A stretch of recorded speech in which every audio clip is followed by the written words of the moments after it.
Yeah, this was the weekend to get into it. Yeah, I had a great weekend. I watched Pittsburgh and Cleveland. Great game. Great game. You didn't watch Saturday? You didn't watch the Jets? Of course I did. Oh. Of course I did. That's true. I shouldn't forget that huge win of the Jets, and I loved that. That was fun to watch just to see them romp. But your buddies on Pittsburgh? Yeah. Did he play? You know, I don't know. I didn't see him in the game. Didn't hear his name either. No, Marco. But I think that what it is he just got on the team like 2 weeks ago, and they're not going to. I don't know. I don't know that he doesn't know the system, and they're not going to play him that much. I don't know. I don't know what goes on with that. He has a history of not getting on that field. Yeah, because here's the deal: if they traded for him 2 weeks ago, if he has to learn the system, why would they trade for him? No, I think they have him on hold if somebody gets injured. Like a reserve guy. Yeah, they got to have that. That's the best, because you get a ring if you win it all. You don't have to get injured. Me and my girlfriend were talking about that because we're friends with Marco. Yeah.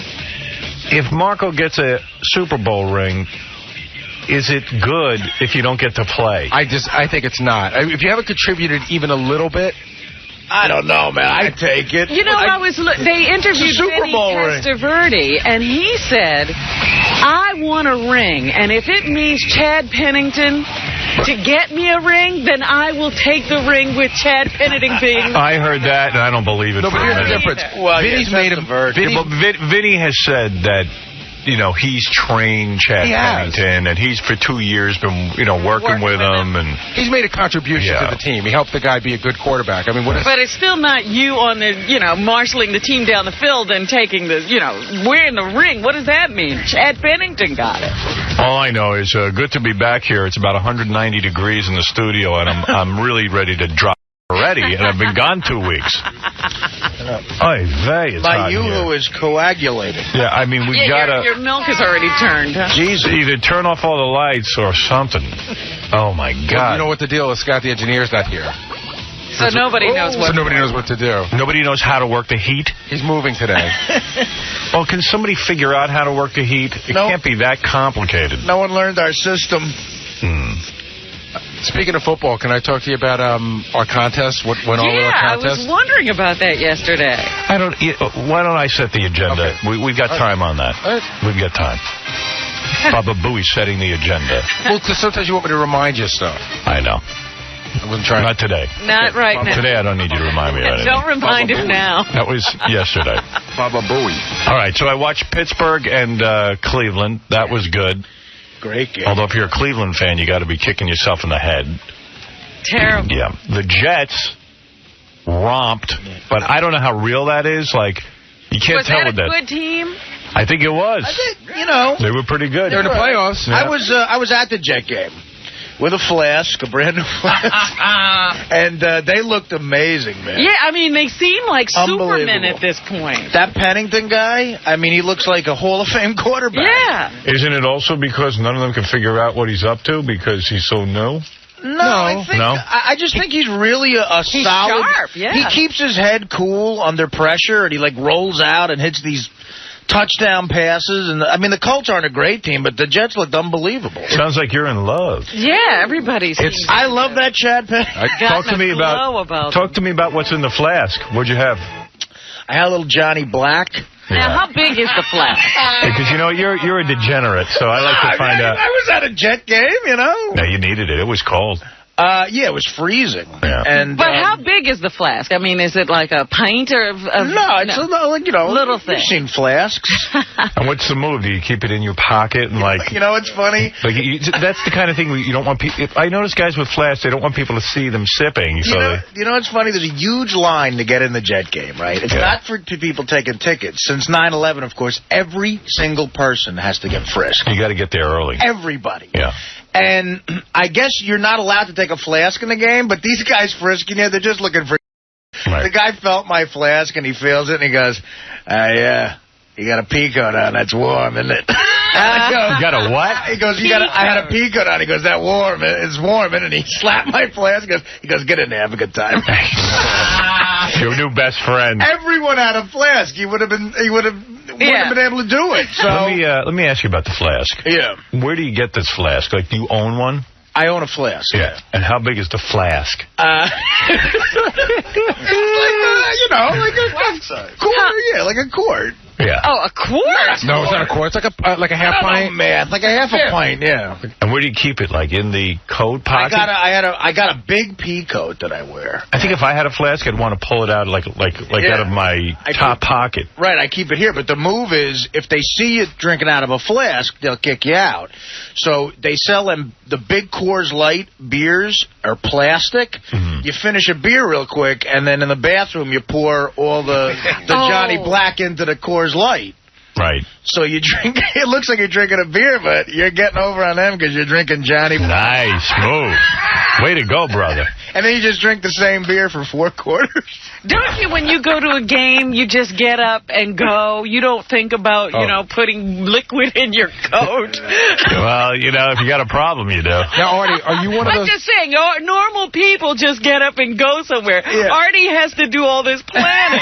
Hey, he prepares. You gotta, I don't know. A jet He's game is got a lot of an fun. agenda he's got to Artie, get through. are you one of those guys who knows exactly when they stop selling beer, so you go and get the 4 at a time? Yeah, the baseball game, it's the 6th inning now. Yeah. What's up? Usually those guys who check you are such pricks. I mean, like one time, it's hard to sneak beers into Jet Stadium. I mean, more my friend dressed as Santa Claus one time. They had 18 beers. We dumped a case.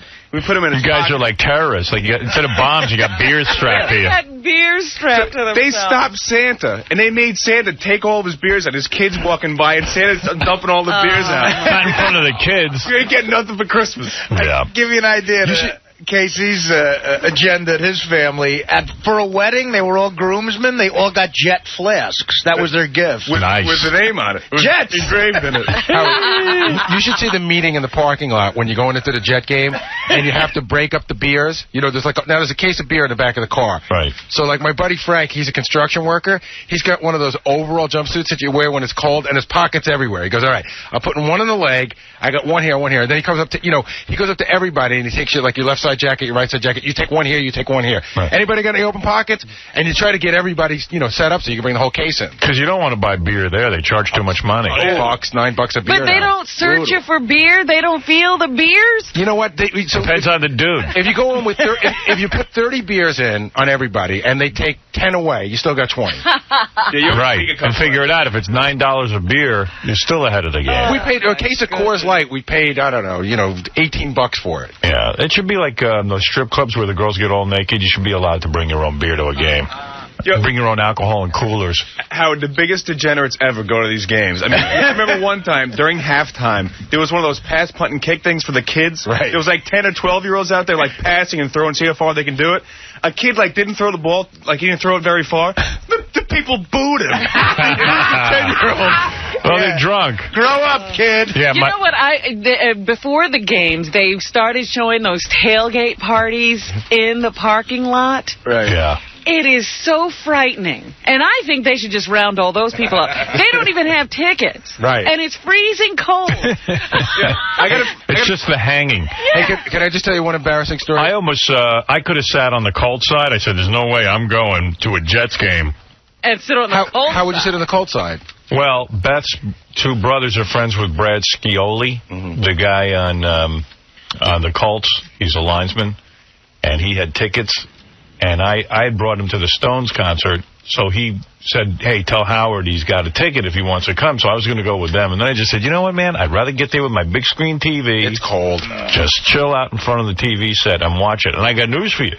If I had gone, I would have left at halftime anyway because the Jets were going to kick ass. Yeah. Hey, can I just tell you one drinking story that was really embarrassing? My dad and I went to a game. I can't remember, in 85, and I can't remember whether it was the playoffs or not, but it was an important game. It was either the last game of the season. So my dad and I brought a flask, that we shared. Nice. Oh, dear. So Nice. Father-son flask. This is great. Isn't that nice? 2 straws. So my dad and I are taking hits out of the flask, and my dad, he got a little, Wasted. He got a little wasted, which was funny to see. So there was this couple sitting behind us. They must be 100-year-old season ticket holders. There's, a couple. And they're really old. And when there's a big play, you stand up to see what happened. Every time we stood up, they yelled at us. Sit down, sit down. So my father kept going, be quiet, be quiet. My father kept hitting a flask. Right. Around the 4th quarter, this guy behind us had to be 80 years old. Around the 4th quarter, the guy called my father an idiot or something like that. My old man turns around and picks him up by both collars, right out of the chair, shaking him. And I'm like, Dad, chill out.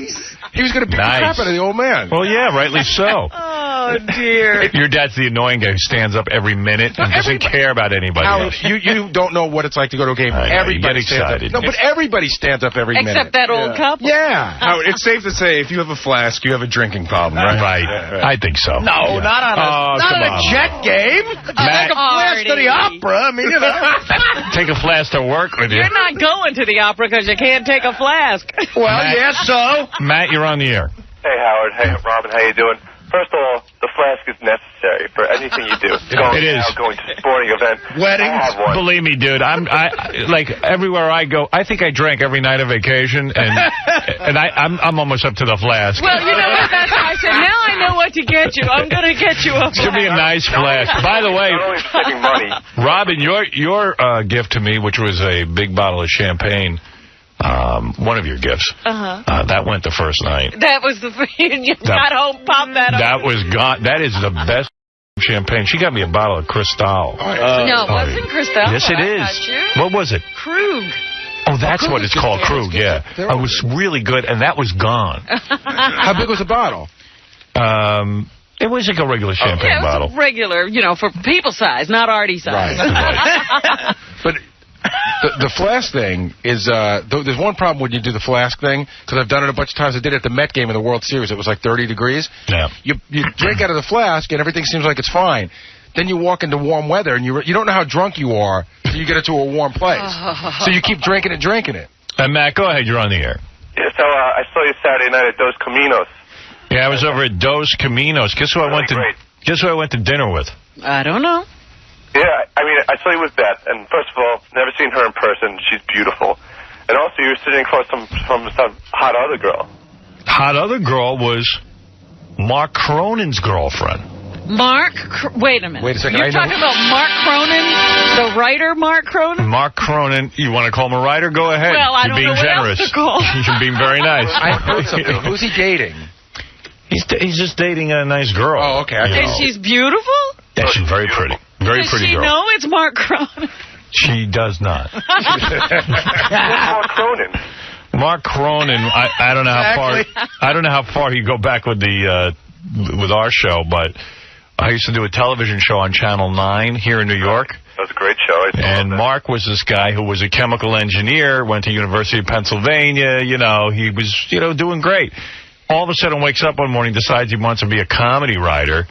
No one will hire him except me. Right. So somehow you hired Yeah, I hired him. Engineer. And he turned out to be pretty good. He was a real good writer and went on after that show to produce 3 shows out in California. He's got a brand new TV show coming on. What did he produce?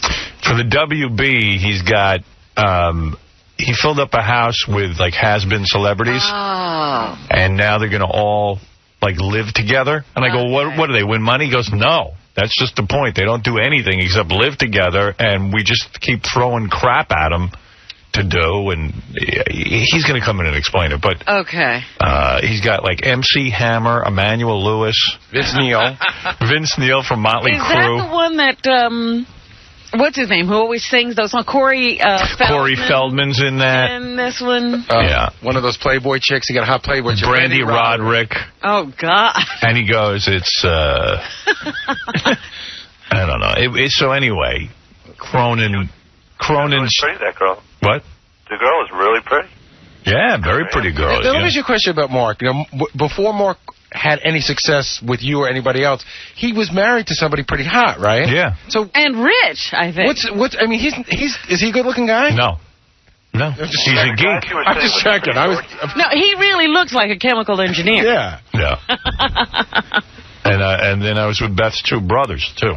Nice guys. Nice guys. Dos Caminos. Yeah, that was good stuff there, huh? The best guacamole in the city, I think, so far. Yeah, very good. And so, who picked up the tab? Did Mark? Please. he did go for the wallet, though. He did. He did. He made the move. Yeah, he made the move. Good for you, Mark. Yeah, he did. He made the move, and I just said, no. But here's the deal. I think about this all the time. If I was going out to dinner with you and I was going to pay. Go ahead. I know exactly what you do. Here's what you do, because I've done this a million times. I went out with there's a couple that will never let us pay. I get up to go to the bathroom and have dessert. I find my waitress. I go, here's my credit card. They should never see the bill. Right. That's what you do.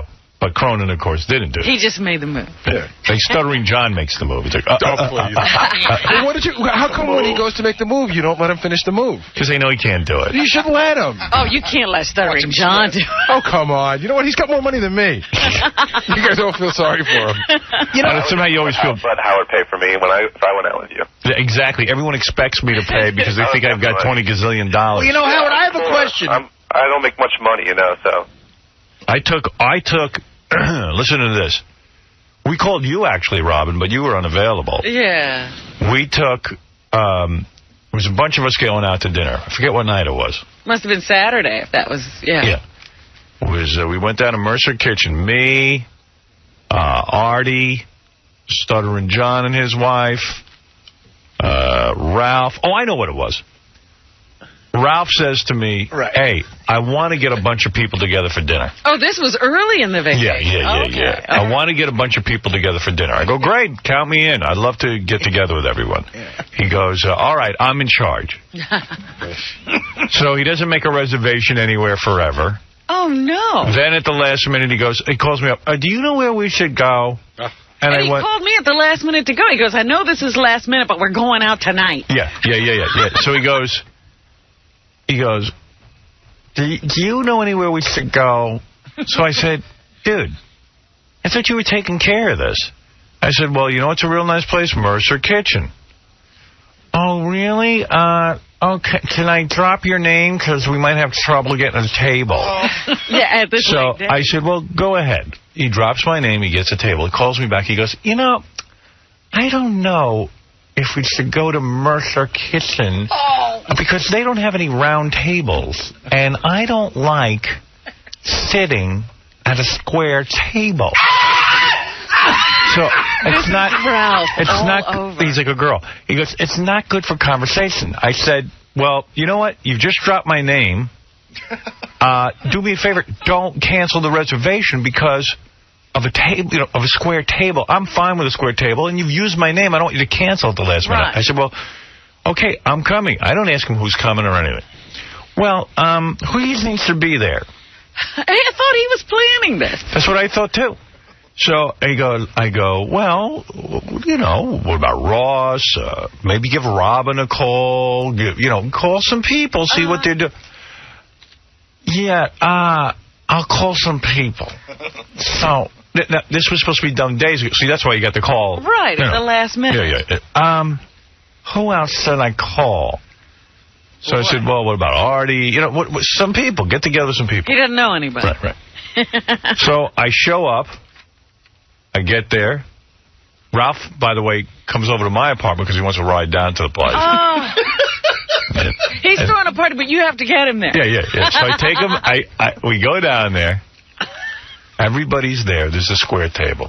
There's 3 seats left. One for me, one for Beth, one for Ralph. Ralph plants himself. There's 2 seats next to each other, which you would think would be for me and Beth to sit next to each other. And there's one all the way at the end where Ralph will be in Siberia. Right. And Ralph plants himself down where me and Beth should be sitting. And because he doesn't want to sit. He takes one of the 2 seats that are together. Yeah, because he hates a square table and doesn't want to be at the end. Right. So I said to Beth, well, there's no room for us. We'll go to another table. So Ralph begrudgingly moves to Siberia at the end of the table and is pouting the entire friggin' time because he's not in the midst of all the action. Right, where he thinks the good spot is. And believe me, I was at the end of the table, too. It makes no difference. But then when he got enough alcohol, he couldn't care where left were. Alcohol turns you into a man. Went from being a crying girl to a man. That was a fun night. You had the Chopin vodka that night. Yeah, it was loaded. So anyway, then the bill comes. Yeah. And it's Ralph's party. It's Ralph's party. I see nobody reaching for the bill. The bill's been laying there for for an hour. I reached. Yeah, I saw you did the reach. But you couldn't reach it? Yeah, you couldn't reach it. He was very far away from it. He tried. Yeah. So I just said, you know what? I'll pay for the whole thing. Boom. Very nice. Thank you. Yeah. He thanks you belatedly. Yeah. Very nice. So I paid for the thing. I love all these people who are so willing to accept invitations and never pay. I was a guest, and all I know is invited you. I paid for the whole thing. And to me, if someone really wants to pay, they go up to the waiter, as Gary was saying. Right. You go up and you talk to the person during it. Especially if you've arranged a party. Right. You go in and you say, make sure I get the bill. Yeah. Well, yeah, he should. Well, I mean, I couldn't pay for the whole 12 people, though. Yeah, you want to be sitting there splitting everything I would have up. paid for me and He would have been like, I had the lobster salad. Right. Oh, I hate that. And then I have horrible fits that they've made the reservation in my name, and then no one will leave a good tip if we all split it up. Right, because then there's cheaping out on the tip, too. When they don't include the tax when they're splitting things up. They do a horrible thing. Yeah. Ralph billed it to me as him and Booker were having a Christmas party. Yeah, well, that Howard will pay for. Yeah. I said, all right, where is it? Great. Him and Booker were having a Christmas party. That's what he said. Boy, I didn't even see Booker make the move with the credit card. Well, yeah, when Ralph left the message on my machine, he said, I'm thinking of getting people together. Well, he gets them together and I pay. I love that. And he's the hero. Oh, boy.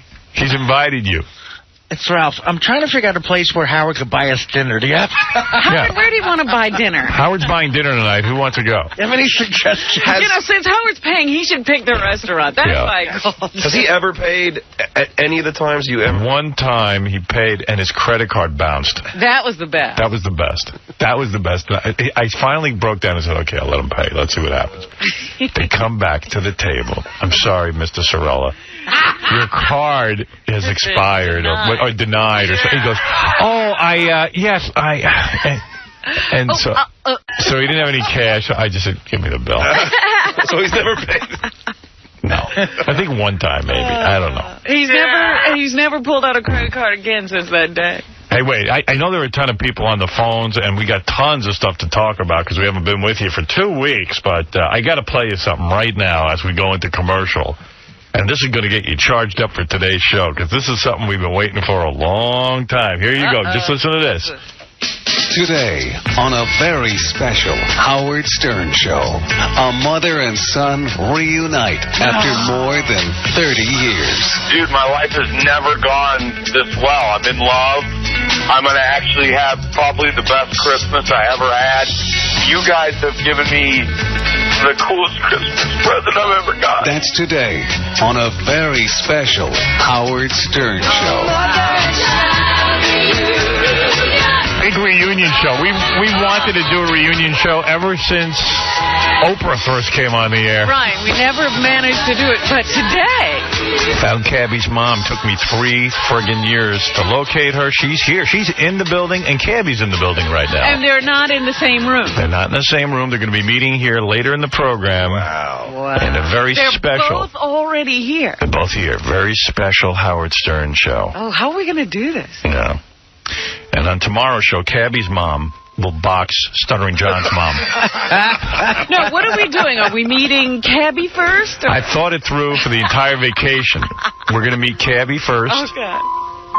Because really, we should leave the surprise. It's Cabby's moment. Right. And then his mother will walk in. And after all these years of searching, Cabby... She wasn't looking for him, though. No. Not till we found her. No. She was fine. She was fine. She was doing great. But no, she'd always been curious about... and I talked to Cabby over vacation, and I said, there's nothing up my sleeve. All I want to do is do a reunion show. A serious reunion show. Yes. And he was willing to wait because this has been a long time for him. Yeah, he's nervous as hell. I mean, you can imagine. Really? Yeah. Well, I would be, too. Look at what he's done to himself. No, he really is. I mean, this is like the biggest moment in his life. He's like, oh, my God, this is like earth-shattering. Hey, Howard. Is he with? We're having somebody here to assist him. No, Cabby doesn't want any assistance. He's going to have I think his girlfriend's going to be here. Okay. Somebody. Yeah, someone will be here to carry him out. Yeah. Can we talk about how Cabby called us over the vacation and Yeah, let's do that when we get back. All right. Because I really do want to. We had been rambling. I just want to thank you, Howard. 2 months ago, I won a big screen TV from the show, and it's awesome. Oh, good. Thank you. You mean you actually got it? Yeah, Tom They paid him I worked with him I worked at Tom Gisamondo. He really hooked me up really nice. You didn't have to call 7 on your side? It's funny because I won it in, like, end of August, September, and I probably didn't get it until about a month ago. So. Wow. Wow. It's great. On this station, a lot of times our listeners have to almost sue the radio station to get their prizes. Well, look at how long I had to call like every week. I'm like, what's going on? Like, we're working on it. We'll get it to you soon. I didn't want to be like a pain in the butt because, I did win this awesome prize. And You think we work for a small company? Like, I worked for a small radio station, my first job. Yeah. And we all used to race to the bank because if you got there last, sometimes your check wouldn't clear. Absolutely. I remember those days. I mean, that's almost like our prize closet. Yeah. All right, listen, I got to take a break. what you're doing. I like this. This is a good side of you. Yeah, I'm really excited for Cabby. And actually, we've kind of communicated with Cabby's mom, and she's real excited. At first, she was like, oh, gee, the Howard Stern show, they're setting me up for disaster, blah, blah, blah, blah, blah. Not only that, I mean, this was out of the blue. She didn't know that her son was looking for her. No, she didn't. And so then, she was thinking about it, and then she decided to do it, and then she did some research of her own, and she's aware of who her son is. She researched him. Yeah, a little bit. And, she's like, oh, he's cute. Oh, right? She looked at him? Yeah, she saw him somewhere, but we're not sure if she saw Kane. Yeah, she probably thinks it's Kane. Oh, because she goes, you know what? My son is so cute. She goes, he looks a lot like me, but he's much cuter. Right. Oh, my goodness. It is Kane. And I'm thinking she might think it's Kane that's Cabby. I don't know. But anyway, it's going to be a great show, and if he looks like her, I hope for her case of this game. But anyway, oh my goodness. Well, it's great, man. I think you're doing a great job. It is great, and and she's excited, and he's excited, and it's going to be a great moment on the show, and that's going to be happening in the next hour, okay? Yeah, the softer side of Howard. I like it. There you go, brother. The new Howard. The new Howard, if you will. New Howard. The 2003. The new Howard. I'll tell you about my vacation. I want to. We were in here having the funniest discussion about New Year's Eve and vacation. Because I said to Artie, "What'd you do New Year's?" And he goes, "Oh, I took Dana up to Vermont for a little, Vermont New Year's Eve." Yeah. He goes, and that's what were you doing? Snowboarding? I went snowmobiling. He went snowmobiling, and he goes, and that's another flask activity. Everything with the flask. I tell you, it makes everything a little more interesting. It's the adult baby bottle. Yeah. You got your bottle with you? Sure. Did you pack your nappies in your bottle? Yeah, little Johnny Black. I like that you didn't do anything physical. You were on a machine. No, I don't ski. I skied once in my life, and it went horribly bad. I'll never ski. It's really dangerous if you don't. It looks like fun if you know what you're doing. It's fun. Yeah, I know what you're doing. I have such a phobia about it because when I was 13, well, actually when my cousin Paul was 13, so I was about 11, he went on a ski trip, and he came back there to remove all the cartilage in his knee, and his knee was never the same, and I just was like, you know what? Maybe it's a great feeling, but I like the feeling of walking on my actual cartilage. There are thousands and thousands. Well, what's that newswoman? Every time she goes skiing, she breaks her ankle or something. Yeah, on Fox. Paul is on, yeah. But everybody else manages to get back without injury. Not really. I'll tell you something. What? Ask Gary about his son. When you go skiing with the family, Howard, let me tell you what kind of work you're talking about. Yeah. So you got 4 sets of skis, me, my wife, and the 2 kids, right? You pull up to the 2-minute unloading zone. Now I unload all the skis and all the boots, right? Now they stand there. I got to run and park the car like a mile away. Now I run back. Now I got to carry like 3 sets of skis because my kids can't carry their own skis because they got the boots on now. Yeah. You can't walk in those boots. Then it's exhausting. Lucas goes to ski. Wait, listen. Lucas goes to ski school at 9 o'clock, so by the time you get him signed in and everything, Jackson's got to go to ski school at 9:45. Where's your wife in all this? Does she do anything? No, she's got Lucas. I'm pulling Jackson. We're all carrying stuff. How about she carries both kids? No, and listen, while you park the car. So you get Jackson in at 9:45. Gary's pulling her on a sled. She's in another buggy he's pulling. I got Mary on the sled. I'm pulling her with my teeth. What does daddy equal slave? I'm Dasher. I'm Gary. By the time you get the kids into ski school, right? Yeah. Now Mary and I go to to put on our boots, get our skis on. We get on the slopes. It's 5 after 10. We got to pick up the first kid at 11:30. Where's the joy in that? Yeah, why are you doing anything? We got 85 minutes of really good skiing in. Yeah, seriously, are you just completely exhausted after a vacation like that? I was sweating. Crazy. 2 days, I'm sweating before I even put my boots on. Yeah. Because you're carrying and you're running and you're picking. But is there joy in it for you? There is, because it is fun to ski and it is fun to see them ski. But then the end of the day is the same thing. And Jackson got hurt. He did. But he had to be carried down on the stretcher. He had to go on the ski stretcher, yeah. What did he do? He twisted his, he messed up his knee a little bit. He's fine. Dude, I got 5 words for you. Sonny Bono. Okay? Oh, boy. Seriously. One guy skis into a tree. Skiing's a lot of work. We were up in Vermont, and Dana said to me, I think I might want to go skiing. Like, trying to prompt me to go, okay, I'll come with you. And I was like, all right, well. Have a good time. Yeah, I mean, so what are you going to do? I said, I'm going to go to the lodge and get a cheeseburger.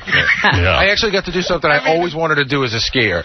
I went up to Okemo with Bucky, one of our sales guys, who's an amazing skier. Right. And, Bucky's an amazing Bucky is an amazing skier. And you know what I said to him? He got a little insulted. I said, Bucky, you're an amazing skier. I said, I'm shocked that you're an amazing skier. And he goes, why are you shocked? I go, because this is a giant pain in the ass that takes a lot of patience, and you're not a guy for patience or He just does not look like an athlete. Unbelievable. Jean-Claude Bucky. I mean, Howard, you look at him from behind, his skis are together. He's just such a fluid motion. It's so un-Bucky. Really? Yeah. Bucky Dent. Bucky becomes graceful on skis. Very graceful. So you went skiing with Bucky? Yeah. Wow. Jody and a couple other people. But I took a lot of fun. Living life in the fast lane. Yeah. I did the thing I always wanted to do. Yeah, but Alpine Bucky is different from radio station Bucky. I will tell you one thing about Bucky. Bucky's the funniest dude in the world. Bucky. His name's Bucky. He doesn't like to. He's not open to time. Belong on skis. See that grown man over there? Yeah, his name's Bucky. Yeah. Bucky doesn't like to move ahead with the times. Right. Like if you see the way people dress. Right. Now most of the outfits are black and that whole thing. Bucky's old school. Bucky's wearing fire engine red ski pants. Oh my goodness. And when I learned to ski, they didn't have black. Well, here's the funny thing. We're sitting on the lift and he goes, I went to go buy new ski pants. He goes, you can't find red anywhere. Everything's black now. He wants red ski pants. Because you know who else wears red? Bozo. You can spot him a mile away. What do his skis look like? He's got the thin, long skis. I mean, the guy could ski. Wow. He dresses like a Von Trapp. But I did the thing I always wanted to do. The place I was staying, the condo that I was staying, you walk out, you go 20 feet, you put on your skis, and you go down the hill. Nice. You ski right up the mountain. No kids.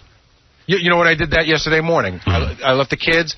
I got up at 7 in the morning. Nice. My skis on by 7:45, and I was gone for 2.5 hours. When stuff's too much effort, it just ruins it for me because I get all crazed from it. Like the only thing I'm capable of handling for a vacation is going to one of these Caribbean islands, planting myself in a chair, and sitting there all friggin' day. But when you had littler kids.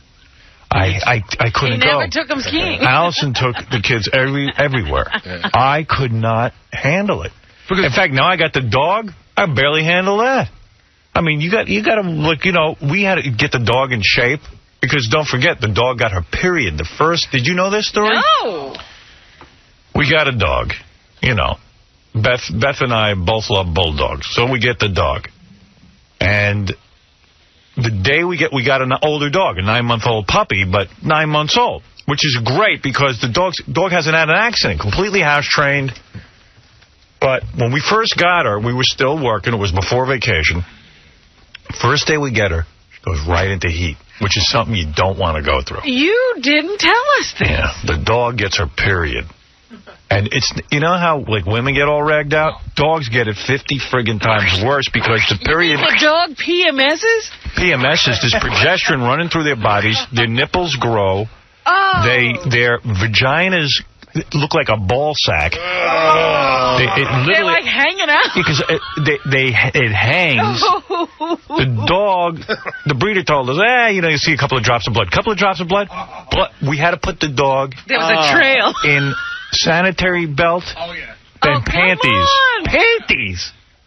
My dog's in panties. Did you take pictures? That much? Yeah, I'm bringing them in for you tomorrow. You're gonna die. It's the funniest thing. Panties hot. She hated the panties. No G-string. Big. It's G-string.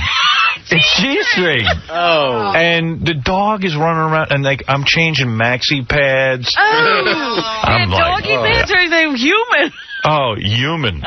Human, but they look like what a broad wears. Oh, stop it. And you wouldn't do that for a girl. No, but I love the dog, you know, and I get emotional with the dog, but, you know, I got to tell you. The dog got the period. She must have stressed out. Must have stressed out from moving the home. She got weepy? Itchy on her face, and it started to rub her eye. She broke out from her period. Somebody was telling you in here that you needed to clean between those folds really good. Yeah, well, believe me, I have a saga you wouldn't believe, but we cleaned the folds good and everything. So, and then the dog started to get itchy butt and this and that. So we had to take on one problem at another. Itchy butt? Yeah. What's that from? We didn't know. So we have the vacation to straighten the whole dog out. So I stayed home. I was supposed to go to Caribbean. I know. You said you canceled your whole vacation. Canceled the whole thing. I laughed because I said, yeah, he's got this dog now. He can't even go. Now I can't even go anywhere. You canceled your vacation to the Caribbean, and skiing's a pain in the ass. No, we wanted to get to know the dog. But we were really into the project of the dog. So, you know, I got a dog with panties. I'm changing the panties. And you're walking her with the panties? And you got to explain to people why there are panties on. The panties. I actually took her out to the Hamptons to get through the worst of her period. Oh. Because that way she could not wear her panties when she was outside, you know, and it was very good. What other dog gets to go to the Hamptons and get through a trauma? Nobody takes me anywhere. Right. You have your period, you're right here. So, and also no photographers, you know, with the panties. You don't want that. So anyway, I just was going through that. Uh-huh. Then the dog had to go on antibiotics for her eye that she scratched. Then the itchy butt, I brought the dog to Dr. Kinnear out in Staten Island, which was a 2-hour trip because there was so much traffic. And Dr. Kinnear is like the bulldog expert. Oh, really? He's Mr. Bulldog. He's like the guy. Dr. Bulldog. If you go to him, he'll solve anything. He takes, look, there's nothing wrong with this dog. He goes, they hardly have a tail. He cleans under the tail. Boom, no more itchy butt. You got to clean its tail? Got to clean its tail. With like a wipe? Little wipe, yeah. To wipe the butt of the dog. You got like a handy wipe for the Just dog. the tail, not the butt. You don't touch the butt. Good. So, Lord, yeah. dog. So Dominic went to Puerto Rico. He calls every day. He goes, oh, it's so warm. I'm in the water right now. Make sure you pick up the dog duty. And you know what was funny the first 2 times? But every day he's like, make sure the dog... Why don't you enjoy your vacation, Dominic? He goes, with the cold... You know, that's what Beth said to me. He's so miserable on his vacation that he's calling me every minute. Would you really be thinking of razzing somebody if you're having a good time? And I would get so pissed. I said to Beth, I'm never having dinner with this guy again. And I said, and secondly, I am having a good time. We're having a fine time. You're not thinking of calling him. No, I don't want to call Dominic. I can't stand him. All you have to do is think of him in his bathing suit. The joke's on him. I was going to mail him the duty. Every movement. I'll go, here it is. I picked it up for you. Box it up. Give him the sanitary pads, too. I'm not all that bummed out about picking up the duty, oddly enough. I don't think it's a big deal. Well, you love the dog. I do. You wouldn't want to pick up someone else's dog. No. But the dog's a good dog, and the dog hasn't had any accident. She hangs out, and she's very mellow. How long does the period last? It was 3 weeks. What? 3 weeks. Now, when does it come back again? You have 6 months, I think. So then you're going to get her fixed. Oh, yeah. February. Oh, you got to do that. You got to wait a whole month in addition because the progesterone streams through their body, female hormone. Right. You know, it's like a whole deal. So I was busy with that. You're learning way too much. I know so much about bulldogs. I'm walking the dog. The guy goes, hey, Howard, how you doing? He goes, I got a bulldog, too. He says, I was wondering. He goes, but my dog has a slight limp. I said, what food do you have her on? He goes, blah, blah, blah. I go, no, that's puppy food. And your dog's a puppy, but it's growing too fast. I've read about all this. And I could tell you what's wrong with the dog. So you're now like that doctor. I'm like Dr. Kinnear. You're the guru of the Obi-Wan Bulldog. I'm Obi-Wan Bulldog, dude. But, man, I was like, man, this is a lot of work. There was a couple of times I was ready to bring the dog back, but Beth's like, no. She was handling it. She loves the dog. I saw a bulldog last night, and I thought of you, and the guy was trying to go into a store. TV commercial?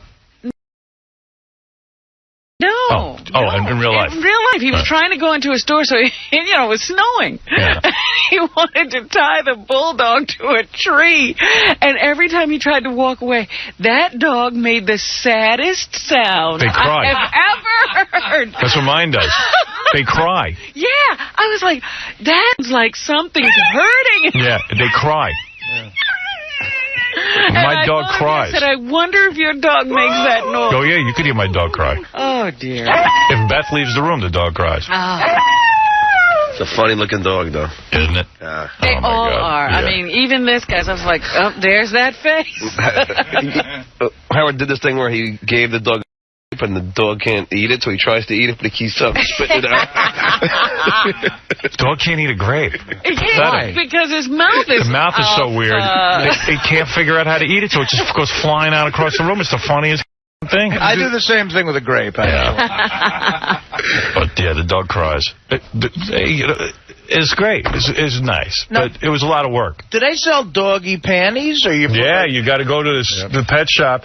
But it turns out the doggy panties stay on because they hook up under the dog's tail. My dog don't have a tail, so the panties keep falling off, and I'm lifting the goddamn panties. Panties can't stay in place. Yeah, and I go over to my buddy's house. I had to keep the panties on and full doggy panties. because you don't want to get blood all over Of everyone's course stuff. not. But it was heavy flow, or Heavy flow. Oh, there's no light flow, baby. Did he mess up? I said I didn't change my kids' tampons. What am I doing? This is like maxi pad. Maxi pet action. Unfriggin' believable. Oh my goodness. Yeah, and that makes the dog have to pee, so you got to take her out every 2 hours. Oh. And how does she let you know she has to go? We just took her out every 2 hours. But now she's up to the point where she comes over to my bed and wakes me up and says, I got to go to the bathroom, goes down, goes to the bathroom, comes back up. So she's all right. It's like you have a kid now. It is. It is, and I'm like, why did I do that to myself? I'm sitting here, I'm trying not to say it. Yeah. But that sounds like work. Because you know me, I get like, I want a dog, I want a dog, I want a dog. I get the dog, and I'm like, wait a second, what happened to my perfect life? But let me ask you a question. What did I do? It's a big You're running around saying Baba Booey shouldn't take his kids skiing. I know. You're in the same position. Howard, I'm not in the Caribbean. Here's a big I'm the question. Caribbean because I'm changing a panty. I'm changing panties on a dog. Here's a big question. What am I doing? This comes up all the time with friends of mine. Mm. You want to go on vacation this summer for 2 weeks. What are you going to do with the dog? Well, Laura loves the dog, and she has dogs. And also, our breeder will take the dog anytime. Because actually our cousin, she had a Dalmatian. She boarded it. She got home. He was Oh, no. Yeah, died of like parvo. What's that? It's a disease that dogs Heartworm or get. something? Yeah, like a worm or something. But I mean, she was gone for 10 days. When she got back, her dog was dead. She was heartbroken. Wow. That. Yeesh. So you got to leave with somebody you trust. You're lucky you have somebody. Yeah. Because usually you have to hit up all your friends and relatives. You know what else freaks you out? Aside from the commitment to the dog, you go to the vet with the dog and you see all the sick dogs, and that makes you crazy because you're like, oh my God, look at all the problems I could be having. Yeah, did the guy with who's the guru of bulldogs, did he have a room full of sick bulldogs? There's about 10 of them. Oh. Now, do you go in there? I'm not joking around when I say this. Do you like hold the dog's paw? It's it's worse than taking the kids. Kids I used to leave in the room. I go sit out and read magazines. This is unbelievable. You got to stay right there with them. Yeah. I said to the dog, I got to concentrate on my kids. Look at what you've had it to a couple of vets. You change a maxi pad. You don't even know the half of it. Oh, washing faces and tails. Oh, it's a whole thing every day. I said to Beth, what happens? And picking up duty. I said, what happens if you and I break up? Who's going to take you? Have to still come and take care of the dog. Or you're giving the dog to her. Yeah. No, I won't do that. You will too. Oh, no. Well, you both love the dog. What you will give the dog to her. Court case. No. I've already signed on as the owner. But wait a minute. His papers, so I own the dog.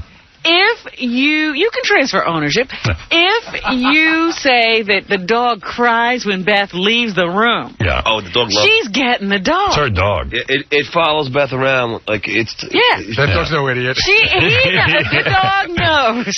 Yeah, and I go to Beth. Boy, the dog doesn't even pay attention to me. She goes, "Oh, the dog loves you." She thinks I can't handle the fact that the dog doesn't love me as much. That's right. You're jealous. I go, I'm fine. Yeah, I'm over it. I'm over it. You'll give the dog to her. Yeah. So that's that. That was my vacation. You know how you heard Artie was talking about going snowmobiling. Did you hear about this woman who went snowmobiling and died because she had a microwave on the handlebars. Why would somebody do that? Did you hear about this? No. Gary, you didn't hear about this? Wait, Oh. a microwave? Right, Freddie? I heard about it, and that's all the information I got. Why did she have the microwave? I don't know, but she got into an accident because she had a microwave on, like, carrying it on a handlebar. You tell a great story. Thank you for He started telling me this story That's what during the commercials, and I said, "Wait, save that for the air." And I realized the whole story. He doesn't know anything more about it. He has only a headline. It was only a headline. Why did she have a microwave on the handlebars? Was she using the snowmobile as a car? She was heating up an empanada? I mean, I think she was transporting the microwave. Right. Wow. And how did the microwave cause an accident? I don't know. She probably couldn't see over it. Hey, let me just get this going because I know Fridge is on the phone. So we had a football poll all year. 5 guys. Well, for the season. Yeah, for the season. And whoever picked the most winners, it was Casey, Gary's son, an 8-year-old, Jackson, Artie, William Refrigerator Perry, and a monkey. Yes.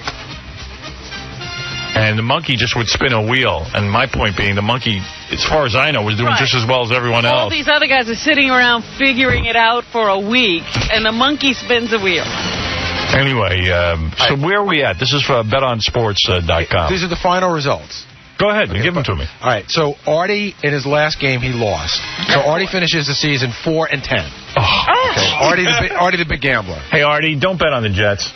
No, I have made a decision not to do that. Good man. Okay, Jackson won his last game. He finishes the season 6 wins, 7 losses, and a tie. Not bad for an 8-year-old. Okay. The monkey, spinning a wheel, won his last game. He finishes at 500, 7-7. Wow. Okay. Now, here's the big news. Here's what you got to know. Going into the final week, it's KC and the Fridge tied. Right. Tied for number 1. They both have 8 wins, okay? Fridge picks a game. Buffalo giving 7 to the Bengals. I turn on the game. Buffalo's up like 28-0. So I can see they end up winning that game. Right. Done. Fridge wins. Fridge wins his game. So now Casey's got the late game. It's Dallas and Washington. Casey picks the Redskins, giving 6.5 to Dallas. Would you like to take a stab at the final score of the game, Howard? What is it? 6.5 to Dallas? Yeah. So what was the score? You didn't beat the spread. 20-14. By 1/2 point, Casey lost the money. Wow. Howard, in the last $25,000 you blew. in the last 2 minutes, the whole game, Washington was Dallas, right? They held them to probably under 150 yards total offense the whole game. You must be kicking yourself. It was like somebody just kicked me in the stomach. How much could you use $25,000? Oh my God, That would have changed his life. No, wait, let me tell you this. Let me tell you what happened. Yeah. So the last play of the game, right? All Washington has to do is just hold on and just don't let them score. The quarterback for the Cowboys gets back, throws up a Hail Mary pass. In the end zone, the guy catches it. I'm down. I need him just to stay there. They score a touchdown. I lose. Oh my God. 2 minutes. Oh my God. 1/2 point. How did the monkey end up doing this? Did he tie you? 7-7. Oh, he's 7-7, and you're what? You were Casey had 8 wins. 8 and 6. So Casey's 1 win better than the monkey. Wow. And I'm 3 losses. Hey, let me congratulate the Fridge. Fridge. Hey, Fridge. You there, bro? Yeah, I'm here. Oh, okay. We're kind of being low key. Hey, how's it going? Fridge, congratulations, 25,000. Oh, thank you. I appreciate it. By the way, the Fridge. Now, Fridge, you're donating your money to charity. The National Organization of Professional charity Athletes. What? What, Fridge? Hello? I'm sorry, I couldn't hear you. Yeah, I said charity start at home. Yes, charity does start at home. Actually, in your case, it's not going to your home. It's going to... Where is it going again? The National Organization of Professional Athletes. I'm not sure what they do. Yeah, what do they do? Huh? What does the National Organization of Professional Athletes do? Oh, that's my agent. That's your agent? Yeah. Wait a second. So who belongs to this charity? You and your agent? Yeah, me and my agent. He does charity begins. Oh. It's a charity that installs jacuzzis in my house. So, Fridge, you are taking the money for yourself. Oh, yeah, of course. Oh. Gary goes, hey, the fridge is going to... Gary goes, Gary says to me, the fridge is going through some kind of messy divorce. He's just rather give the money to charity. You're kidding? You're getting a divorce? Howard, there's right here. There's the masthead, the letterhead, the National Organization of Professional Athletes. Yeah, he just ran that off. No, that's Fridge wrong. made that himself. Okay. No, that's my agent. Fridge, I don't understand. So, I like this. Understand. I want to set up a charity like this. Well, look here. Hey, that's what we all do, don't we? Yeah. Gary goes, man, the fridge is giving the 25 G's to charity. Now, that would have been funny because I'm sitting there, poor Casey is a charity case. Yeah, and I said to myself, you know, the fridge got that fridge.com. He's selling actual refrigerators and, signing stuff. And he'll even, if you buy $100 worth of refrigerator stuff, he'll visit your house. And I'm like, why does he keep the 25 grand for himself? Meanwhile, he is. I didn't know that. So he's giving it to charity. But that charity, I don't think your wife can get a hold of, right? Oh, well, that's the way you got to do things. I see. That's the new scam for husbands. Set up a charity. Well, that is smart because no one can invade a charity. I like that. Hey, I appreciate it. And I got to get on the plane. Oh, you got to get on a plane. Hey, Fridge, yeah congratulations on not only beating KC, but beating a monkey and Artie. Hey, thank you, Howard. I appreciate it. All right, and I know that betonsports.com is putting up to $25,000, and they congratulate you as well. Okay, now, I tell them I thank them too. All right, man, and good luck to you, Fridge. All right. All right, later. Later. That's the great William Refrigerator Perry, who clocks in with $25,000. Yeah. Casey missing it by a half a point. You know what? That's why they call it gambling, bro. But I got to thank Bet on Sports. I had a great time playing it, and thank Tom and everybody. And hey, Howard, there's another guy I want to thank. Did you cry? I was. It's like somebody took the wind out of me. I was just sitting there. I was at a bar because it wasn't on like NBC or. Yeah. You wouldn't mind if you got creamed. Right, but by that amount, I was so angry, and everybody was there, just didn't say anything. I just got up and I left. I got my card, I left. It was a lonely ride home, man. But Howard, I just want to thank this guy that's helped me out doing these picks. This guy Keith from ShoreSports.com. He's a handicapper. He helped me out. The guy's awesome. I think we're doing a betonsports.com. No, he's a handicapper. It's not a betting thing. Oh. And he helped me out, give me all the picks and all the stats, stuff like that. And the guy kicks ass. He's awesome. All right, great. BetOnSports.com is the one you want to remember. Call Refrigerator Perry. Yeah, he beat you. No, we had a good pick that last one. I didn't see that one coming. And 25 grand. So there's the outcome. It was close right down to the wire. You know what? Casey could have won a guaranteed $6,000 at that point. If he had bet against himself. No, at the end, Keith showed me how to hedge it. I hedged. I got $2 grand out of it. So I bet two on the other way, so I got $2 grand. Like I bet against myself, right? Just in case I lost. Do you follow that? Yeah, I get it. So, I get it. You have tons of free time, is what I get out of that. I definitely had. I didn't put any money up for this contest. All right, never mind that. Listen to this. Boy. Wow. Listen to this.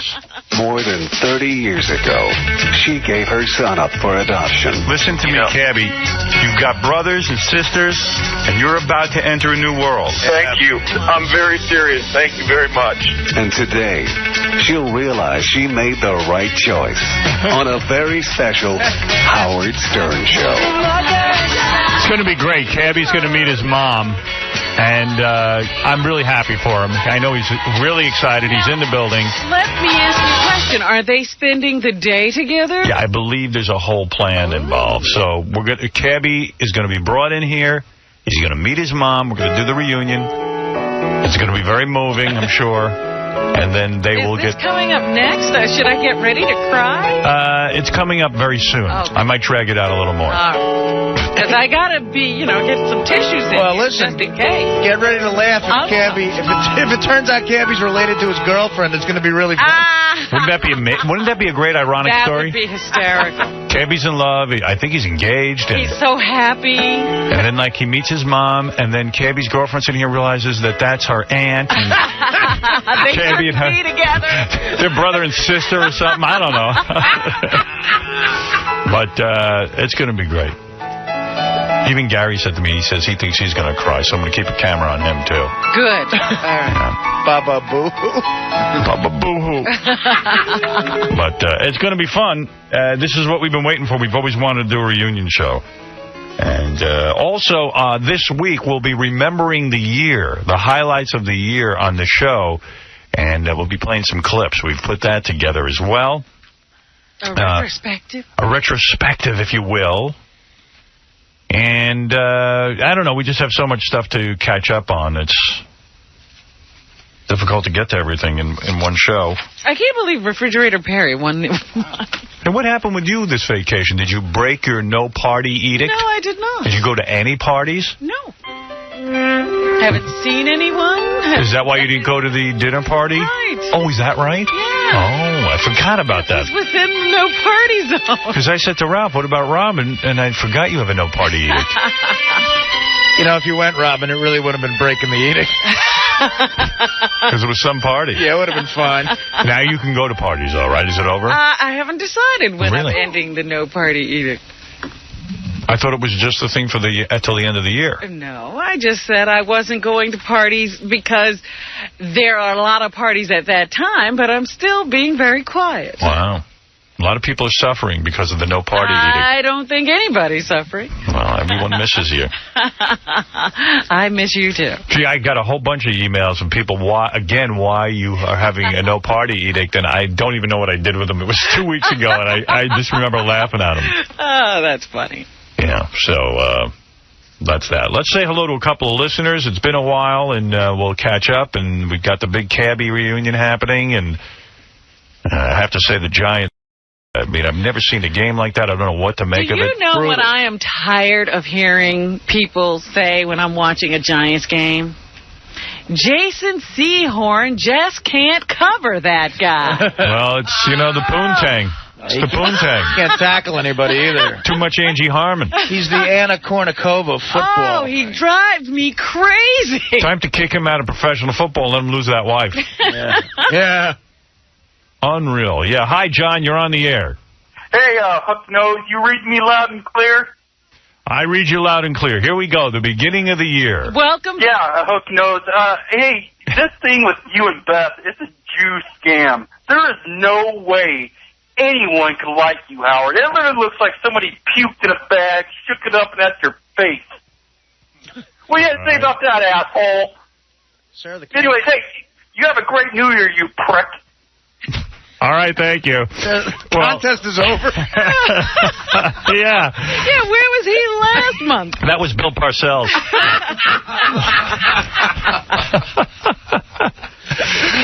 Guy angry with me. I was sitting What is up with him? That roast contest is out of...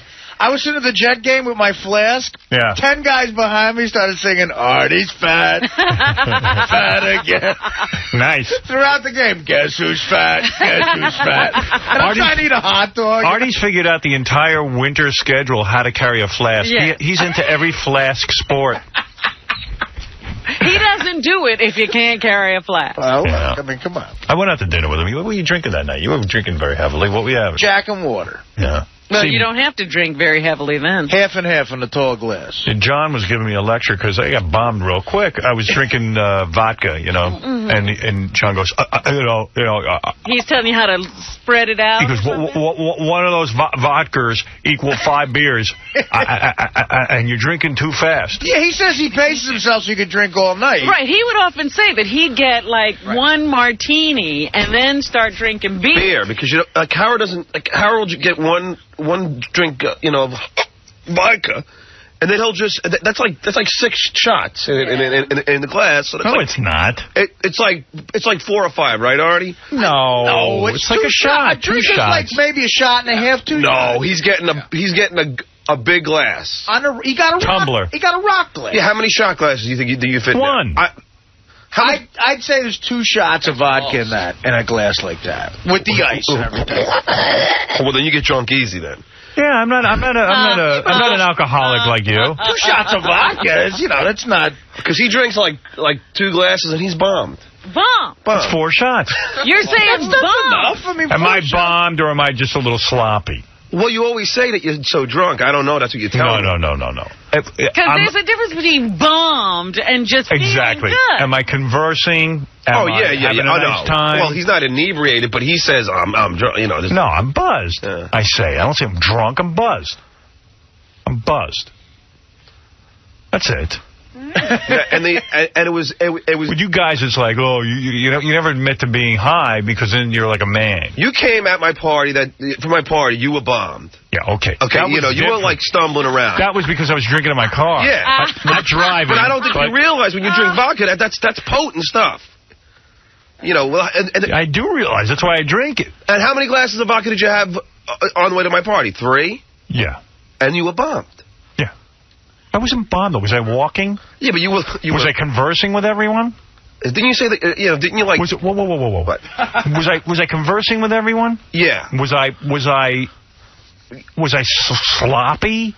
Well, there was a point where you were... didn't you stumble somewhere? Didn't Phelan say you stumbled somewhere? Dude, if you're going to leave your kids' toys all over your house, I think I might stumble under any circumstance. You seemed more drunk that night than I've ever seen you. Well, since I'm under a microscope, because you and Phelan and everyone else have to evaluate my every step, it tends to be a little bit stifling, but I don't believe I was sloppy drunk. Not sloppy, but you were definitely... I was buzzed. You were drunk. I saw you stumbling next to Brian Taylor. Yeah, I mean, give me a break. But then, on New Year's, you drank champagne, and you told me that you were getting... I got buzzed from it. Yeah. But it was only like... That was Robin's bottle. That was still Robin's bottle? On New Year's? Oh, no, not New Year's, no. But that was like... every bottle now is Robin's bottle. I'm confused. That was Robin's bottle. Here's to Robin. That was Robin's bottle, bitch. How many glasses of champagne did you have when you got buzzed? I think about 2.5. See, that's... Champagne is kind of light. I hadn't eaten. Yeah, it's Robin, isn't that a little... Gee, sorry, John. I'm not as much of an alcoholic as you yet. I mean, he's mad at me because I get buzzed from 2.5 glasses of champagne. I was trying to help you. Got a contact or something, because that's why I drink champagne. I never I get buzzed. feel anything. But I hadn't eaten all day. Oh, maybe. I hadn't eaten since like about 11 o'clock, and it was late. And I just drank it, and I got a little buzz. I wasn't sloppy. Was I walking? Was I talking? No, I didn't say you. But you got buzzed. I get buzzed from alcohol. Yeah, well, when you say bombed, it sort of sounds like he can't hold it. No, but he says that he's drunk. But you don't realize that you say that. I'm high. Okay, but you use the word drunk, so that's what you say. You say I'm drunk. I don't say I'm drunk. All right, I'm telling you. I say I'm high, buzzed. No. Why does it matter? What does it matter? Why are you evaluating me? Well, that's why I was giving you advice on how to drink. I was just telling you. I'm fine. I don't need your advice. I see how you drink. You know. John, everybody talks about your drinking. What are you talking about? Talk about every 8 minutes with a beer. We go to the restaurant. They can't bring the beer fast enough. He says to the guy, please bring me 2 at a time. As soon as they deliver the beer, he orders another one. Yeah, he goes, please, 2 at a time now. I can't be without a beer. I've seen a guy like this. All right. It was fun, though. It was fun drinking with you. Yeah, we had a good time.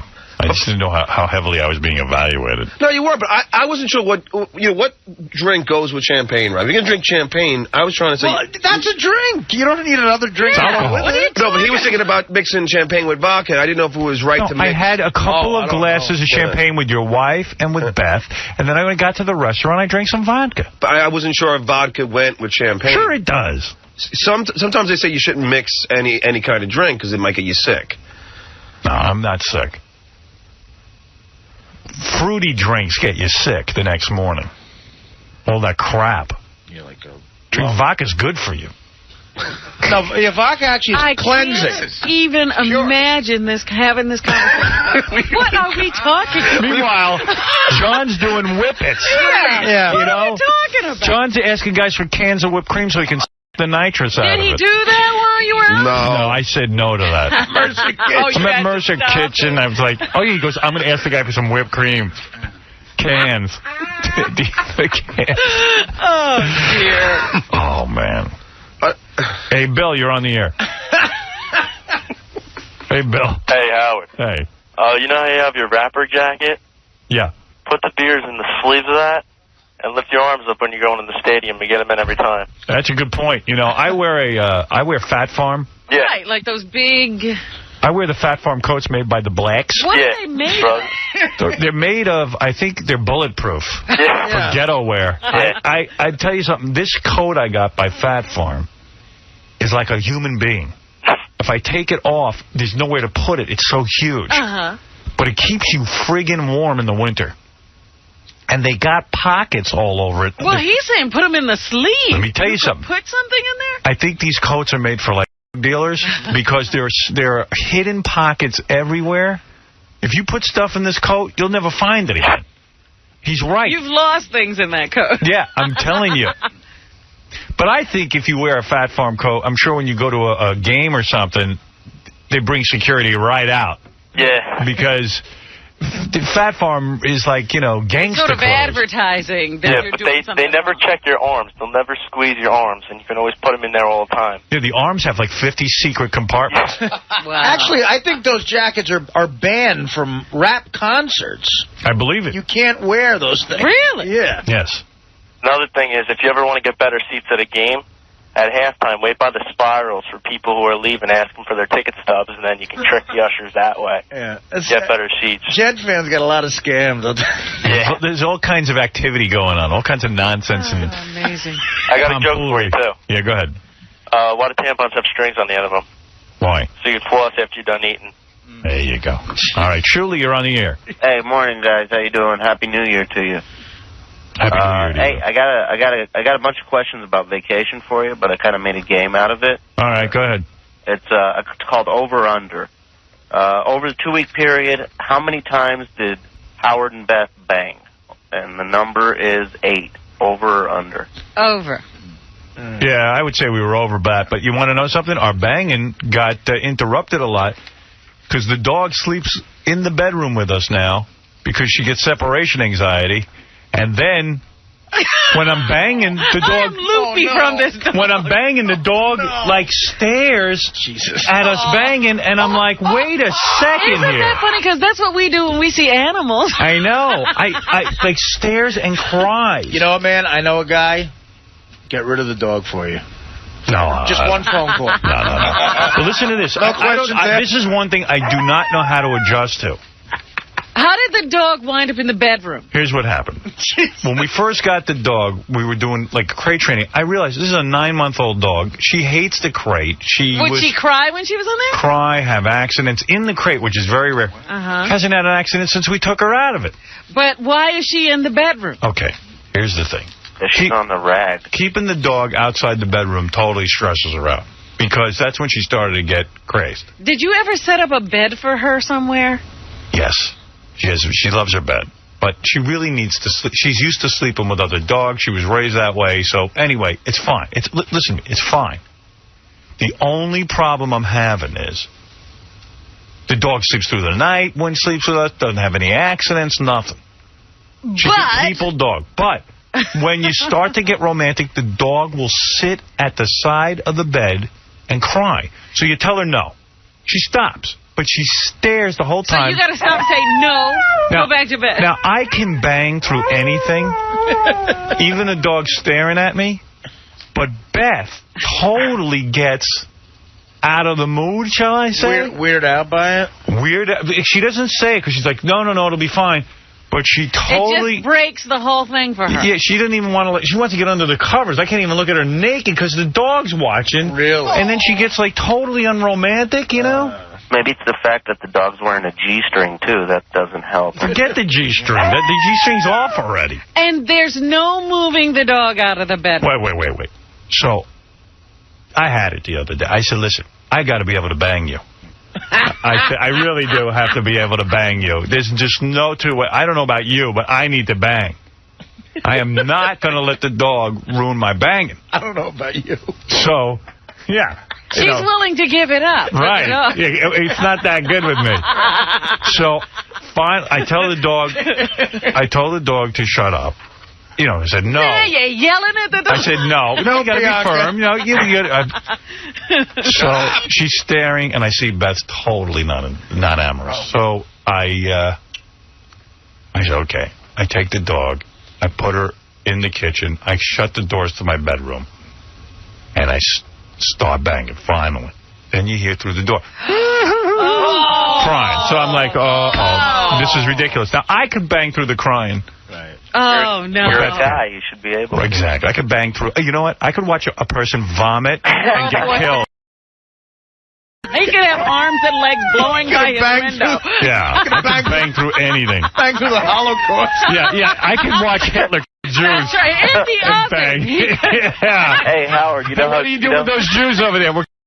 Okay, well, let me just finish over here. Just a second. Yeah, just a second. He's on the train. I don't know about you, Adolf, but I need the back. Yeah, hey, so, Howard, yeah. you know how Jerry Lewis made that movie about him being the clown? I could bang through that. Yeah, you should just make a movie where you're banging people while they're marching them into the oven.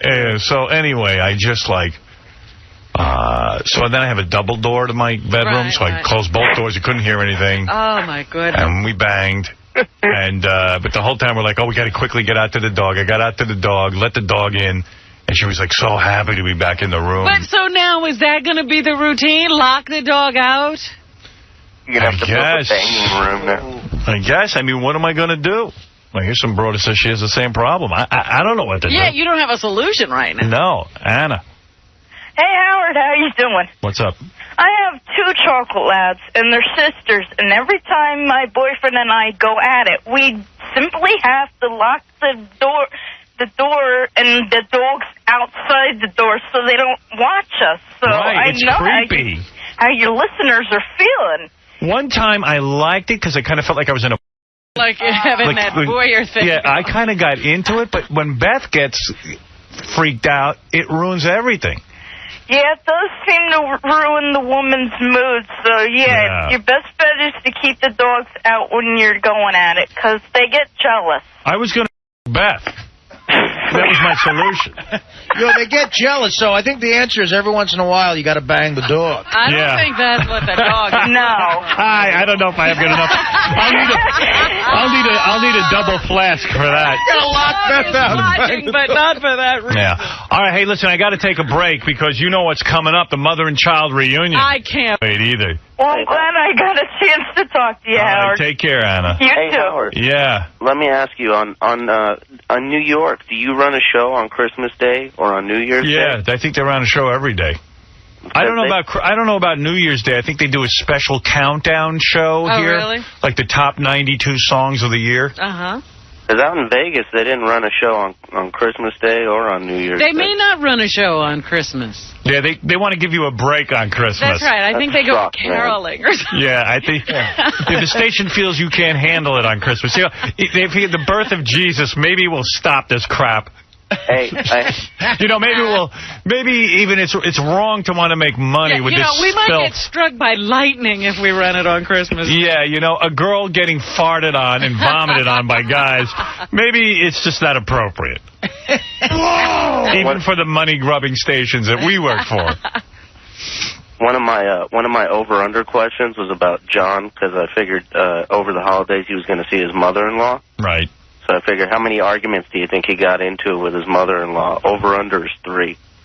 Don't even know the answer to that one. I'll go over with that. I'll go over with that, too. They hate each other. Yeah, he had to have pissed her off a bunch of times. 0? Look at you, Mr. Holiday. Yeah, I think that my mother-in-law's... I mean, my father-in-law gave a crap about Thanksgiving, so she's being on, special behavior. You know what? I'm with your mother-in-law, man. I don't think you should go to your mother-in-law's house and start showering.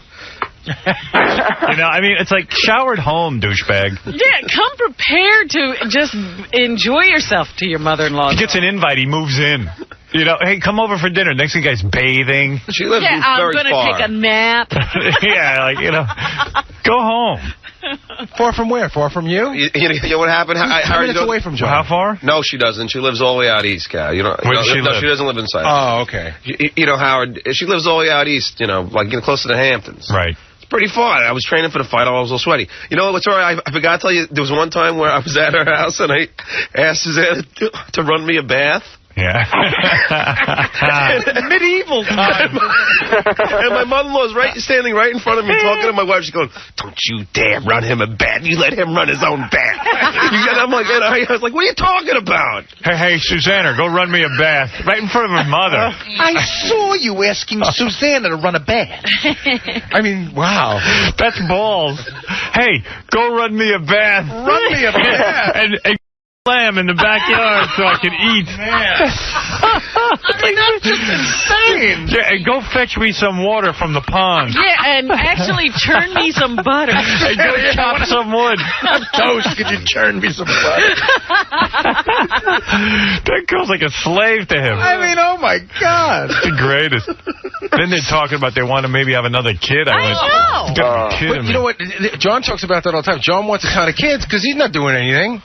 Nah, I do everything with the kid. I do. I took him skiing, too, yeah. Get me a beer. How do you take him skiing? I took him skiing. It was a big pain in the ass. I don't want to ever do it again. I had to go up to the... Susanna, tow me up the hill. Get me a beer and wipe my ass. Get me a microwave and bring it on a snowmobile. Yeah. All right, I got to take a break. We got a lot going on. Shuli, I got to go. I'll get you one more over-under for Gary that I like. All right, real quick. Oh, yeah. Over-under. Over the 2 weeks, how many times do you think Gary got to sleep in? The over-under 4. Over-under 4? Under. Yeah. Under. You didn't get to sleep in. You know what? Here's the deal. It's the contest is off. I woke up every day on the vacation. Don't ask me why. 6:30. I got out of bed because I just woke up every day, and I usually sleep late. You know what? I didn't drink, and that makes a big difference. So every day I was up at 6:30. See, I woke up every day at 6:30 too. I had dinner and went out. You know, I don't know how. Seriously, I don't know how you change your schedule around, but I am like forever latched into this morning routine. Yeah. Here I have all the time to sleep. If I go to bed at 3 in the morning, I'm up at 6. Yeah. I cannot do it any differently. It takes me a few days, but I get back into the sleep. You're an amazing man, Artie. Oh, thank you. Howard, here's the question. Gary, did you and your wife have a discussion where you said, listen, it's my vacation now. I want to sleep late. No, he's given up on that discussion. We go every other day, but I got up every single day. I got up early. And what'd you do? You bathed the boys and... No. You know, I was up before the kids. Yeah. Like, I would get up, and I would be up an hour before the kids got up. That's because you finally have an hour to yourself. You're so excited. You probably... I just couldn't sleep. Yeah. All right. Listen, I got to take a break. Weeks and he goes, wow, no wonder they get the big money. And he wasn't sure when the World Series was because JD tweeted, hope Cincinnati gets to the World Series, so he thought it was like this week. Yeah, but then I remembered, because I don't follow it all, but I know when the World Series is. It's in October. Mr. October, Reggie Jackson. Other than your Kiss performing as the Little Gods of Thunder, your Kiss band. Yeah. Have you ever done? I'd like to see a video of that. We have one. I'll get you one. What's something that you've done for your kids that you didn't want to do? Like I talked about going to a concert, a dance recital, something like that. Is there anything like that you do for them? Right now, my son's going through his finals. It sucks. I have to go through all of his final exams with him. I question him every day. Last night we were practicing You're the one Italian. doing that? What's that? You're the one doing that? Yeah. Well, who should be doing it? Well, hold on. Someone who can spell. Let's make this clear. I get the study sheets that are already constructed, Scott. So you're back at school too now. Yeah, I'm back at school too. I know. I get the same thing. I get the fucking study sheets, and now all of a sudden I'm doing chemistry again. I know. It's crazy. It's crazy. Do you do that with your kids? Yeah, I'll do a spelling with them a little bit, and Kyle, they don't like it because I challenge them too hard. I'll give them math. What do you mean? Things. What do you punch them in the face if they can't spell something right? I'll go through fractions with them in a way, real life way or whatever. And my younger son's like, I don't want to do this, no, and he runs away. And but what do you mean? What do you mean go through fractions in a real life way? I don't know. Well, like I'll say, if I have 12 apples and I eat 4 of them, what percentage is left or something like that? And then they get angry at that. I think they just want to do the questions that he has to do, not the ones you're making up. Exactly. Do your kids ever tell you that you're not teaching it the way that I was taught it in school, and therefore I can't follow what you're saying? My kids are totally... The one son will listen to everything I say. The other one wants nothing to do with any of my instruction. So how do you deal with it? Just keep giving it to him. He'll get it. He gets it forget what he wants. He waterboards him, I think. Hi, everybody. It's me, Sal Governale, and on Tuesday's wrap-up show, we discuss me becoming the tiebreaker in the Bigfoot game. We also discuss why did I elect myself? Was it a good move, or was I just being a little stupid? Speaking of stupidity, I also discuss the 9 planets, the acronyms of the 9 planets, and the 5 Great Lakes. A great person, Great Lakes, planets. What more can you ask for? check it out.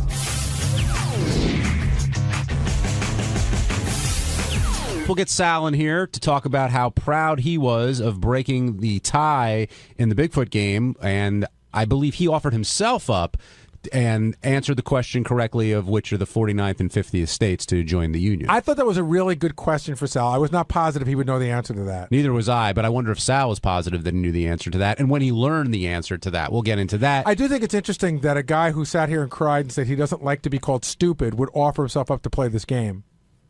That's an excellent point, which we should question Sal about, because I don't know. He's putting himself out there. He's putting himself out for the chance to be stupid again.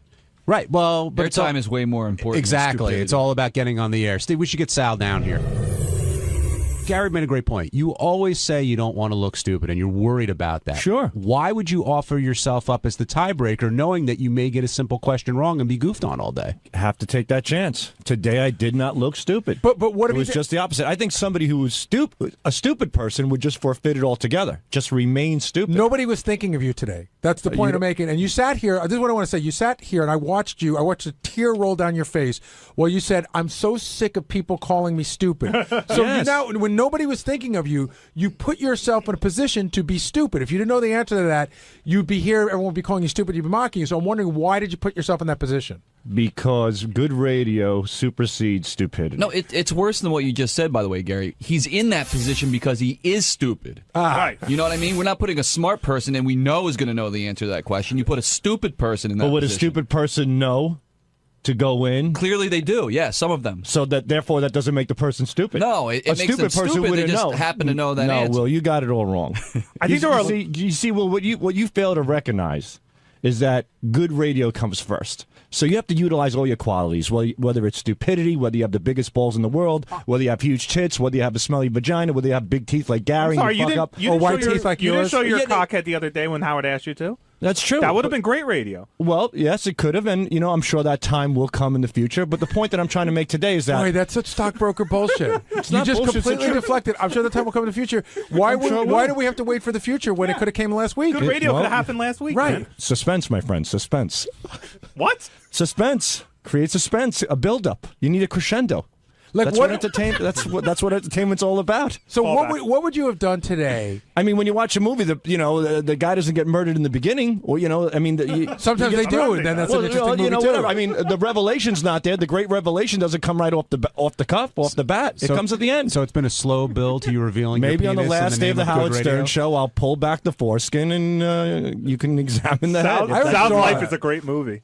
It sure is. But what if it was a question today? Like and John yours is a bomb, Jason. John and I had a backup question, which is again, I think any 6th or 7th grader could answer. Can you name the 5 Great Lakes? Can you? No, I mean that's no. Well, listen. Regardless of that, let's get back. to But I'm let's saying get back to what we were if that would have been the question, you'd have that been would have here. been a tough one. But you'd Lake have been- Erie, good. Lake Michigan, good. Lake Ontario, You're rolling.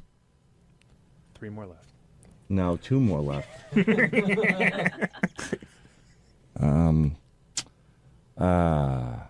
Want a hint? Lake Ronkonkoma. Don't you know the trick they teach you in school? Yes, that it's an acronym. It's an acronym. Tell him the acronym. The acronym is HOMES. Holmes. Does that help you? HOMES. Lake Huron. Okay. There you go. What's the O? Lake Ontario. What's the M? Lake Michigan. What's the E? Lake Erie. And what's the S? Suez Canal. I don't know. Lake. Lake. Like something you're not. Like Smart? stupidity? No? Lake. This must be a tough one. Lake. Think of the song "The Wreck of the Edmund Fitzgerald." Can you give me a hint? Starts with an S. Lake Shithead. Lake. Or you I can got 4 ponder out of that. 5. You're That's not not gonna too know. shabby. You got 3 out of 5 without. I got even 4 out of I got without the acronym. Without I'm saying the you got acronyms. 3. Yeah, well, I wasn't even aware of the. The only acronym I know is "My Mother Baked 9 Pies for Planets." Well, that's not even an acronym actually. That's the only thing. My mother baked 9 planets. How many planets are there? How many planets are there? All right, so go ahead. Do My the mother planets. baked I 9 think, pies. Yeah, I think they're all acronyms in there. Wait, but that's Go not ahead. even. That doesn't even cover them all. Go ahead. My mother. Do it. Wait a minute. That's Give me what the I planets. remember. Forget about that No, one. no. I My forgot. mother I baked screwed 9 that one pies. up. Go ahead. Not even close. Wait, Mercury. There you go. Mars. What the hell's B? Are you going to go in order? Uranus. There's no B in that. I don't know Where are you why. getting I B think the from? teacher who taught me that is Base. wrong. What happened to my mother? I mean, this is Okay, He so said Mercury, Mercury, Mars. I thought it was my mother baked. P is Pluto. Okay. But there's right there. Pluto There's not not a planet anymore? No, we're down to 8 planets. We'll give that to him. Uranus. That's fair. I know. I know all the planets. I know them all. I mean, there's Earth. Okay. Good one, Sal. I've heard of that one. Where does that? But pop you know up in what? my What do you guys? What do you? It's so great because I'm looking at the acronym. I went to look it up. I didn't know it. What is it? It says, "My very excellent mother just made us 9 pizzas." Well, that's a different one altogether. Pizza would be better than pie, but whatever.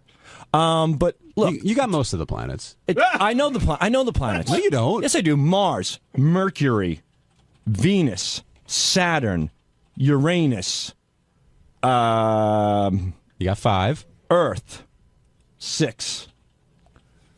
Jupiter, 7. My mother baked 9 No. pizzas. I said Earth. I got 7. 7. Come on, what am I? planets, so. Pluto is right. Did I throw Pluto into There's the like mix? 50 different acronyms, by the way. That's Pluto. Okay, you need one more. I'm at 8 and down to 9. I need one more. My very elegant mother just served us nachos. That's another one. Is that another one? Yeah. Venus. You said that. Oh. No? All right. My very elegant mother just served us. I'll get back to you on that. I don't want to. I'm holding up. Check the show. back in. Well, but 8 out of independent of 9, that- 4 out of 5 legs. Hey. All right, I'm all right, genius. I'm in All the moons of Saturn. I'm in the 90 percentile. Come on. Of a 4th grader. You're definitely improved. But when you walked out today, you were really proud. I could tell you were. I was really happy. proud. First of all, there was a whole catastrophe in the past with that game, with the Bigfoot game. So I was really worried about it as well. Today, the game was executed perfectly. It went great. The build-up was excellent. Turned into a tiebreaker. We weren't exactly sure what to do. I offered myself up because I'm well aware of where I stand, as far as these games are concerned. And it worked. It turned out to be very entertaining, top to bottom, and that's all that matters to me. So are you now saying that you offered yourself up to redeem yourself for the game not going well last week to make it go better? I offered myself up because I just thought it could be a good opportunity to throw a question at me and see where it goes. But even if I think Sal's thinking is, even if he got it wrong, I think he gets more angry that you guys say that means he's stupid. It's not, yeah. I mean, forget about getting it right or wrong. It's like right here, like you guys are picking at me, like name the lakes, name the planets. I mean, like just we're not picking at you. We're just throwing you. No, will call me stupid 5 times in a row. Well. Here's the point. I don't think it's you're not stupid. funny to bring John Hine into the studio and ask him that question. Of course, because right. he's a smart guy. Well, who was? It's funny to bring in Bobo or somebody like you, where there's a good chance they could get a very basic question wrong. That's where the game of chance is. So we're on the same page. Yeah, Therefore, you're an idiot.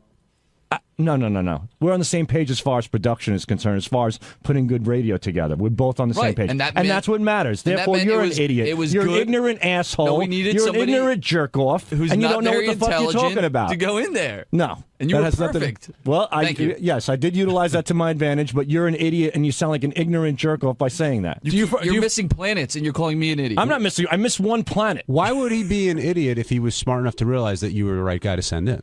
Well, because he's calling me an idiot off the bat.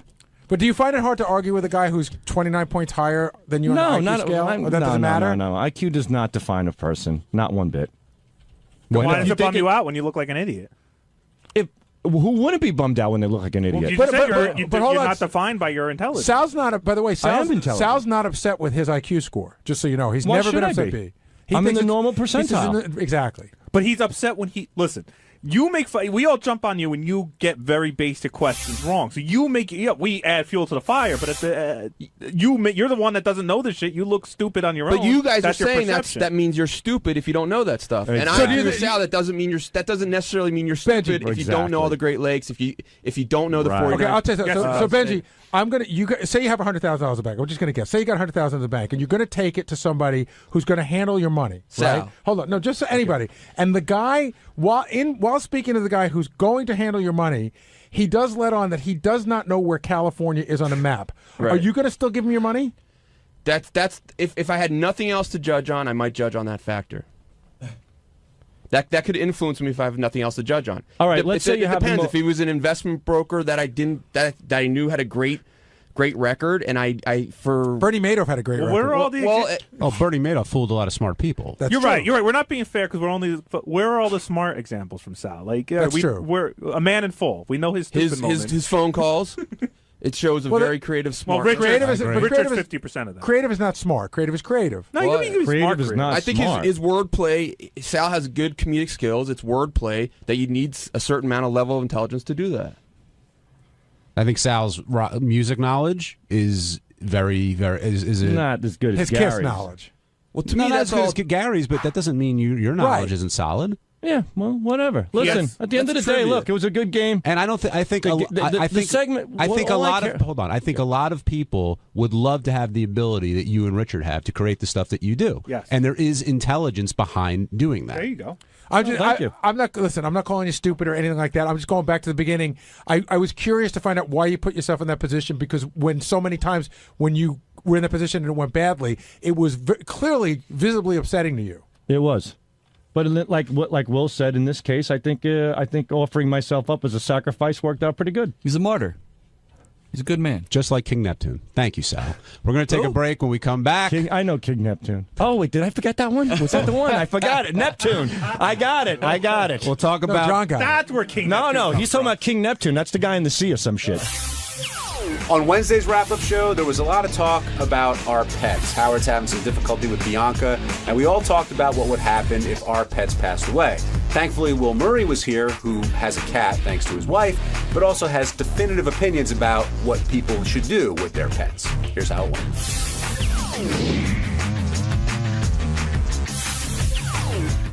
Joe in Connecticut, welcome to the wrap-up show. Howard was talking about his dog today. It really fucking irritated me, I'll tell you, because I'm a huge fan. I always will be. But let me tell you something. He's sitting there letting his dog suffer, okay?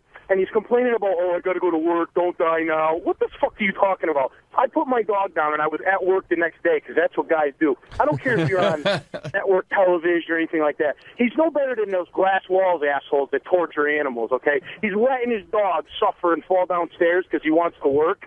Get in the fucking groove of life, asshole, and get your head out of your ass.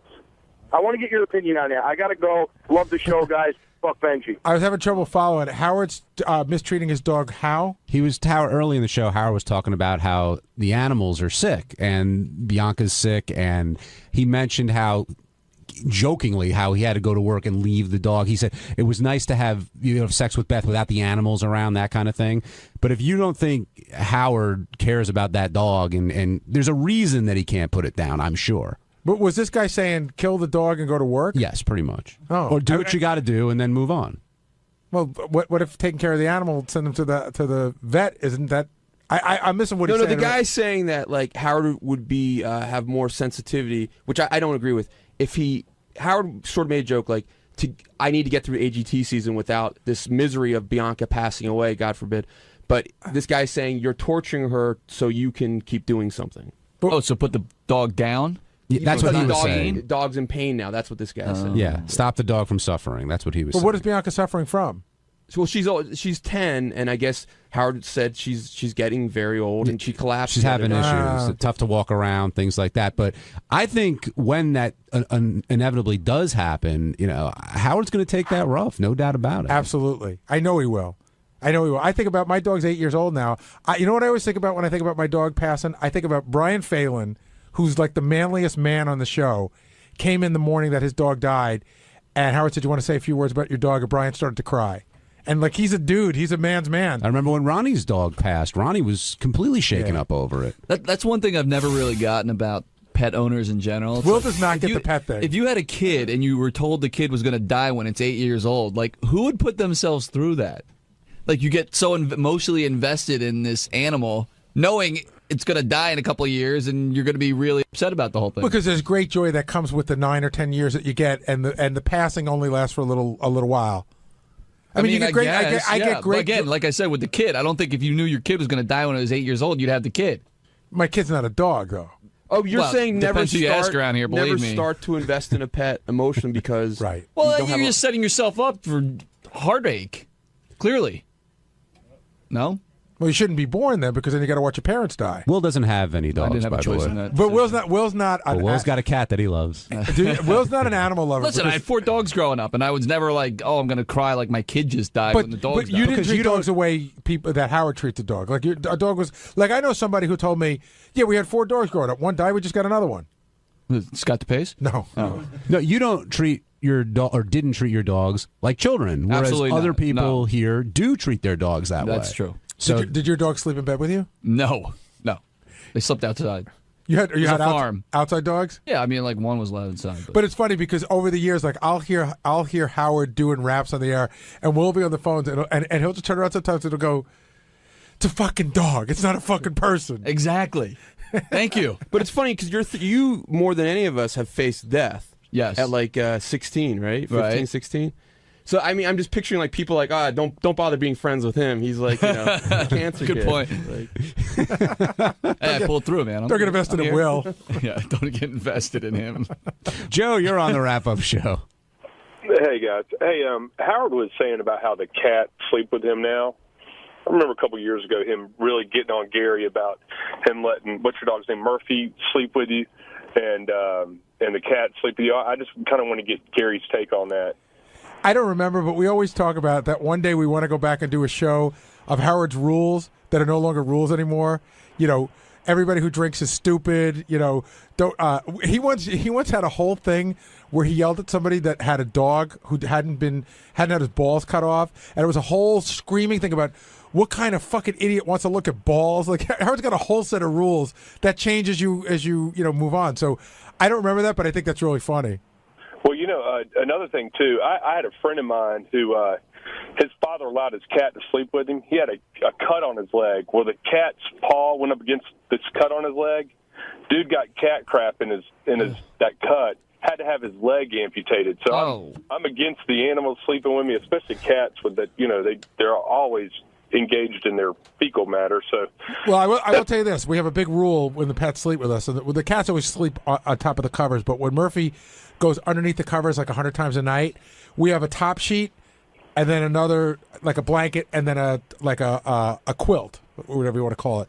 So he's only allowed to go under the quilt. So I have a blanket and a sheet between the dog and us, and skin. That's a lot of work to allow your pets. It is a lot of work. I know Jason lets all 3 of his pets sleep in bed with him and Janice. And I know one day he came in with scratches all over his forehead. I guess the cat sleeps on top of his head. And sometimes it woke up in a rustle or whatever and scratched his head all up. I knew a guy a long time ago, this is so gross, who said that he woke up one time and his dog was licking his balls. The guy's balls. He did stop it, but I remember him telling me. Not immediately. I remember him saying, it wasn't entirely uncomfortable. I mean, speaking of Jason, do you think he's the one who would take it the hardest when his pet passes away? I mean, Howard's awfully close with the animals. Jason is too. We talked about Ronnie. Sal, I know, loves Cinnamon, his dog. Cinnamon? Who do you think's... And Richard Christie cries over anything. I remember when one of his fishies died. Who do you think would take it the roughest here when they lose their pet? I think it's going to be me. I really do. I love my dog, and I will be very bummed when he's gone. Although I tried to time it. I think I talked about this before. I tried to time it out based on the how long these dogs usually live. That one or both of my kids would be gone from the house by the time he dies. Because I think it's just I'd rather make a call to college than have fucking kid walk in and see a dead dog on the floor. See, I didn't think it was going to be Gary. Do you? Gary seems pretty involved with the dog. Jason, though. No, Jason talks about like their pets. I mean, their children. Again, literally his kids. He says, my son, my baby, whatever the fuck it is. Teddy, that dog. My little man. Yeah, whatever he does. Throws birthdays. That's you know not that. true. Yes, you have. No, it's not. Birth parties, cards. Exchange. Yeah, you buy them gifts. I do buy them gifts. What did you buy? When John's dog got sick, you got him a... That was very nice, by the way. What was that thing? We got him a little chew toy. What was it called, though? There's some kind of... I don't know what it was called. Oh, there was some... Janice bought it, my wife. It had some weird Jewish, saying on it. I don't remember what it was. She thought it was funny because it had Hebrew right or whatever in the story. She's not Jewish herself, so she just thought, this would be funny. My dog's not Jewish either. Well, I got a question for you. You celebrate Hanukkah, right? Yeah. How long have you had your dog? Almost 2 years. Did your dog get a Hanukkah gift?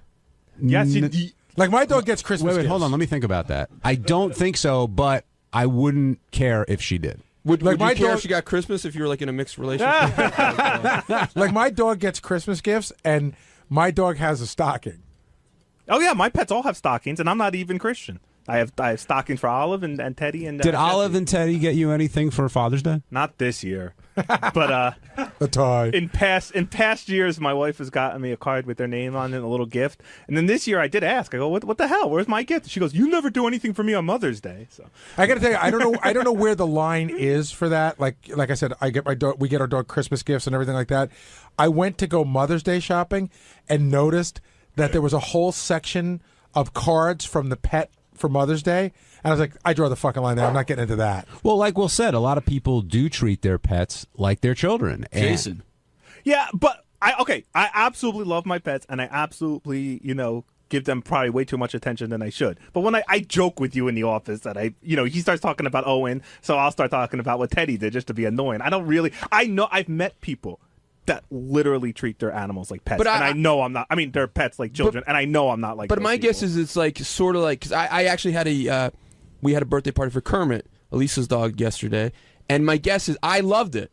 But it's sort of like it's like a guy like whose girlfriend likes Sex in the City. It's like now you have I have to watch Sex in the City, but you really love it.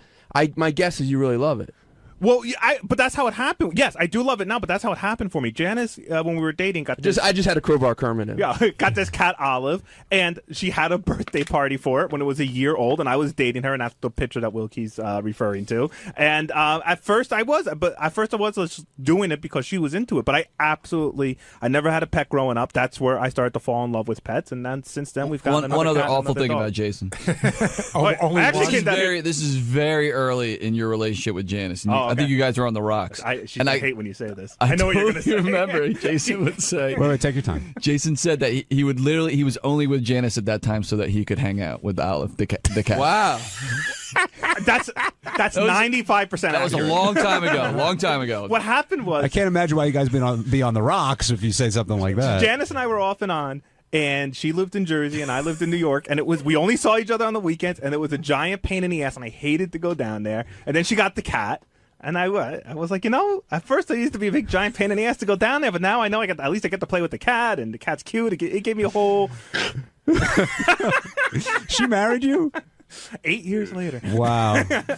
Very early on. But I did want to talk. I came down here and I heard you guys talking about the sex stuff with the animals, which is a gigantic pain in the ass. Because I have all the pets in bed, and Will's right. They don't always sleep in my head, but once in a while I'll wake up with just a giant scratch across my face that I don't know where it came from. Like I just assume. How do you know it's not Janice? It could be, but I just assume somebody ran across it. They wake up last night. They woke us up. Knocking stuff over on the dressers and stuff. And it's so weird because the cats aren't hard to get rid of for sex. Like you just pick them up, you drop them out of the room. But our youngest one, our baby Will, she will cry outside. You know how Howard said his would hit the head into the door. Ours cries, and then the dog is the hardest because he'll just bark. I mean, he'll just stand outside the door and fucking bark. And my dog cries. Yeah. He cries outside the door, and sometimes. He used to be able to open the door. I wouldn't lock it because he can jump up and put the handle down and come in, which is a huge. I had to change the handle on the front door of my house because I'd come home, nobody was home, and the front door would be wide open. He'd be crawling around the lawn. So what do you do? Well, okay, so here's the deal. The cats always go out of the room because they're, like I said, they're easy. The dog's like 50-50 because sometimes the dog sits there and just does not give a shit. It happens, So, we'll see how far that can go. And then sometimes the dog really gives a shit and he's all up in our business and you just got to get up and throw it out of the room. I mean, what can you do? He's right. Sometimes the dog seems very interested in what's going on in my butt. It's always funny to me when the dog cannot. I'm like, what, this time? So wait, the dog's sniffing your ass while you're having sex? He's sniffing around. Just what do you mean around? Where is he sniffing? Your back, your butt, your legs. While whatever. you're having sex? Not while. Usually, like when you're getting ready for. Not usually while. Gary's dog has huge balls too. That's like a whole other dimension. Like at least I don't have balls in bed. How do you know as big? I've met Gary's dog and it has huge balls. We're going to move off pets for a second, although we didn't talk about Robin. I think she would be... I don't know. How would Robin be affected if she lost her cats? She's lost a couple. I know. She dropped $15,000 to try and save one, so I would say pretty messed up if she. Yeah, she did. Isn't that she got the other one? She got a kidney transplant for one of them. Yeah, and she kept. Well, I didn't know. I felt bad. I didn't know the kidney transplant one passed away, or that's. No, it's got a little dialysis machine in the apartment. On a roller. Craig and Albany, you're on the wrap-up show. Yeah, I was just calling in because it sounds like Will's an asshole. Thank you. And I was wondering, if when he dies and his wife lives longer than he does, if she should have bailed on the whole marriage for that reason. It's a horrible analogy. Yeah, I think I can defend Will for a second. I'm not defending how he feels, but he's saying that when you marry somebody, you don't know who's going to live longer, but a pet, you're going to outlive a pet. I don't agree with him. Right, but my point is you don't not invest into something because there's going to be pain down the way, especially if it's going to be rewarding in the meantime. What's your thought? I mean, it's your choice to do whatever you want. I don't agree with... I just don't want to hear people whining about how upset they are when their dog dies. You knew it was coming. You knew it was going to happen. Yeah, I mean, Will always says to me about pets, like, you're just setting yourself up for sadness down the road. And I mean, look, he's right. I mean, I know that in all likelihood, even though I'm fat and out of shape, I'm going to outlive my pets, and it's going to be horribly sad. But so he's right. I don't think he has to be so cold about it. Hey, well, it's just the whole pet thing in general drives me nuts because it's like a pig. A pig is smarter than a dog, and in a lot of ways it's friendlier than a dog or as friendly as a dog. Right. But somehow we've decided as a society it's okay to eat fucking pigs, but dogs are man's best friend. And then we look down at another society that says, oh, you can eat dogs, they're fine. You're wrong there. Dogs chose us, Will, not the other way around. Exactly. No, seriously. There's a whole documentary about it, how they're considered we pick and choose what animals are okay to kill and what are, we're going to get so upset First of all, when they I'd die. eat dog if they had it in the store, as long as I didn't have to kill it. Will is being like the Sam Simon of the wrap-up show. Yeah, I'm waiting for Will to turn on me here. No, of course not. You know, Jason would be first in line if they had McDonald's had a sundae with dog in it. Yeah, Jason would be like, I'd try it out. Did you know in Korea they keep peanut butter and jelly sandwiches as pets? We are the only race of animals that takes another species in as a pet. Like there's no elephant out there that's adopting a cheetah to raise. Right, but actually, you go back. That's not true. There are, I think, very rare instances, but as a whole, you see that with apes. As a whole, apes do that sometimes. But you go back to like Egyptian times, and you see on pyramid walls that they kept cats as pets. Yeah. And so why did I get pets. I'm just saying, You think they're still a dog? My dog died. Scott the Pace, he loved his dog. Next day, he goes and buys another dog. Is it callousness, or are you so sensitive that it would hurt you so much? It wouldn't hurt me that much, no. I mean, I feel the same way about adopted kids, so I understand where Will's coming from, and that's the point right there. Will's problem's not with the pets; it's with the people, right? That's your problem. It's not with the pets; it's with the people. You're saying you don't want to hear the whining and the crying. Yeah. But why can't you have a pet? No, you know it's going to be 15 years old. Why can't you enjoy it while you have it, and you still have a little sadness when it dies? But a little sadness. Sounds like you're going to, lock yourself in your bedroom for 3 months. I'll be bummed out, and then I'll get over it. What will you do when Murphy dies? I'll just be bummed out. But what will you do with Murphy? Oh, I already have a plan. I haven't spoken to Mary about this, but I think she's going to love this plan. I'm going to have him cremated, and I have a statue of Murphy that Howard and Beth got me as a present that's on my front lawn. It's a beautiful statue. Sans balls. I mean, and I'm not talking about like a statue of Vizsla. I'm talking about they gave an artist a picture of my dog. So it is actually a statue of Murphy. So I think I'll take the ashes and I'll bury them right underneath the statue.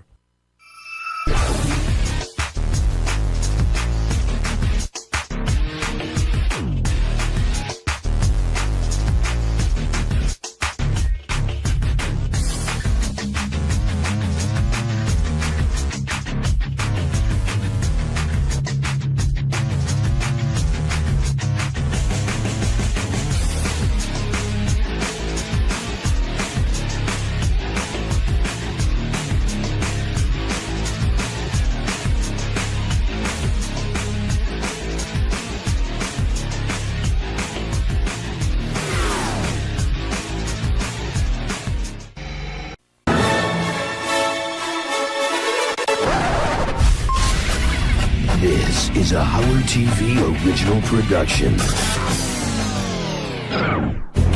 On this episode, Benji's sprain becomes a pain.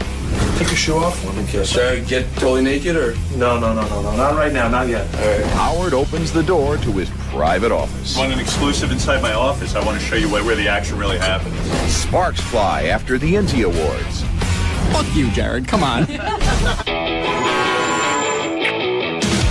What's your problem? Testing, 1, 2. Baba Boo.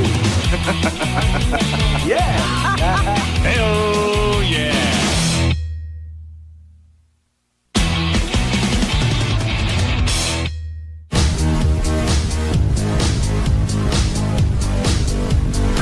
I've been obsessed with this whole wiener thing from the start. I was home, it was around 4 o'clock or so, and also on the internet it pops up that he's going to be doing that Anthony's doing a press conference. I run down there and I walk in and I see an empty seat right in the middle and I grab that seat. I just had a couple questions in my head and I started jumping up and asking those questions. Are you shocked that Arnold had sex with such an ugly woman? You didn't just say that. Will you help to support Arnold's love child? And then I turn around, I think it was after that, I turn around, I give a big wave to all the cameras because I was really happy that I knew like probably everyone I knew was probably home watching this and I really wanted to wave to people. In the great panty photo, were you fully erect? Were you fully erect or are you capable of more? After the last question, I assumed they were kidding around, but there's some guy screaming like, let's get him, let's get him. Who are you? Who are you? Seriously, man, who are you? Are you a full Huh? Who are you? Let's get him, let's get him. My Twitter name is Bronk, B-R-O-N-K, Bronk. Outside the Sheraton, there was like live news going on, and I got in one of the camera shots and started acting obnoxious, and some guy grabs me, and supposedly someone else hit me with a chain, and my ankle just starts killing me. He called me at around 9:30 at night to say that he hurt his ankle really bad, and I said to him, "Listen, do whatever you have to do. You know, if you don't, if you can't come in, don't worry about it. Your health is the most important thing." I knew if I went to a hospital, I'd be there like all night. I get up here into the studio, and I know everyone thinks I'm putting on a show because it looks like just crazy.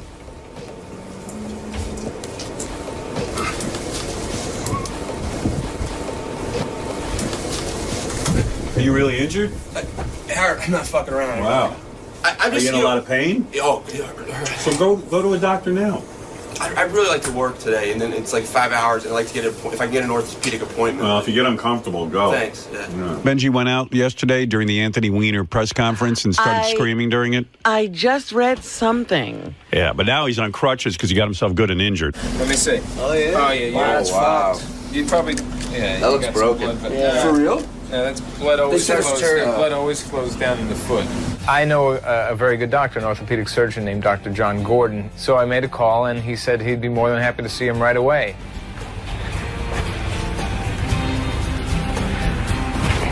So afterwards, I grab a cab. Hey, how you doing? We get to the office. Take your shoe off for me. Okay, should I get totally naked or? No, not right now, not yet. All right. I was very impressed with the pathology of the ankle, which means his ankle was swollen, discolored, and I thought the way he was unable to walk on crutches, I thought he had either a fracture of his ankle or something seriously wrong with him. Let's send you downstairs for some x-rays, and then we'll bring you back up here and then take another look. Okay. Okay? Do you want to go down? Can you walk on crutches, or do we need to put you in a wheelchair? Whichever. I mean, I'm sure a wheelchair would be easier. Benji was unsafe on crutches. Sit down, please. Oh, you're pushing? She's gonna push it. She's gonna push? All right. Cool. He has really hot girls working for him. Where am I pushing to? Anywhere you want. Cool. Benji proceeded to take 2 women from my office with him. My office manager and my college intern, which was her first hour on the job. The first thing Benji asked me to do to sit on his lap. I sit down on Benji's lap and immediately I'm thinking like, oh my gosh, like this creepy guy, like this is my first day on the job, like I can't believe I'm doing this. Scoot up once. More? Oh yeah, okay. scoot up, right? I don't think I had a full boner, but the other, I think she was definitely like right in there. It was hot. X-ray. Okay. Say first floor. Here we go.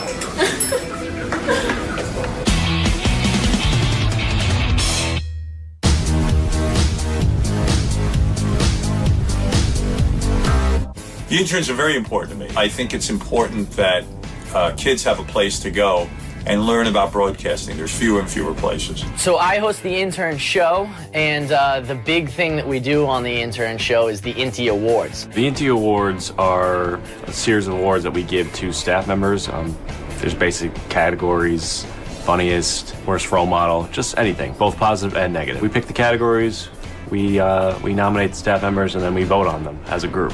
I was thinking last night I was coming up with some ideas for the Not As Funny As You Think You Are. Save it and write it down and give it to me, because I'm going to have to proofread it anyways. How about worst errand? He wanted the interns to really produce the show and to really be the main factors of the show, to be responsible for the show. We're just soaking up information, everyone around us, all the drama, all the craziness. I think they're so fascinated by everybody that works in his office and what it takes to put the show together. They want to hear everything and they want to be a part of everything, and the more they can suck out of it, the better they feel about it. I'll take worst in bed. You want to take which? Let me see which ones I'm doing again. Well, I'm not competent in writing. Which one you're doing? So... No, I just want to.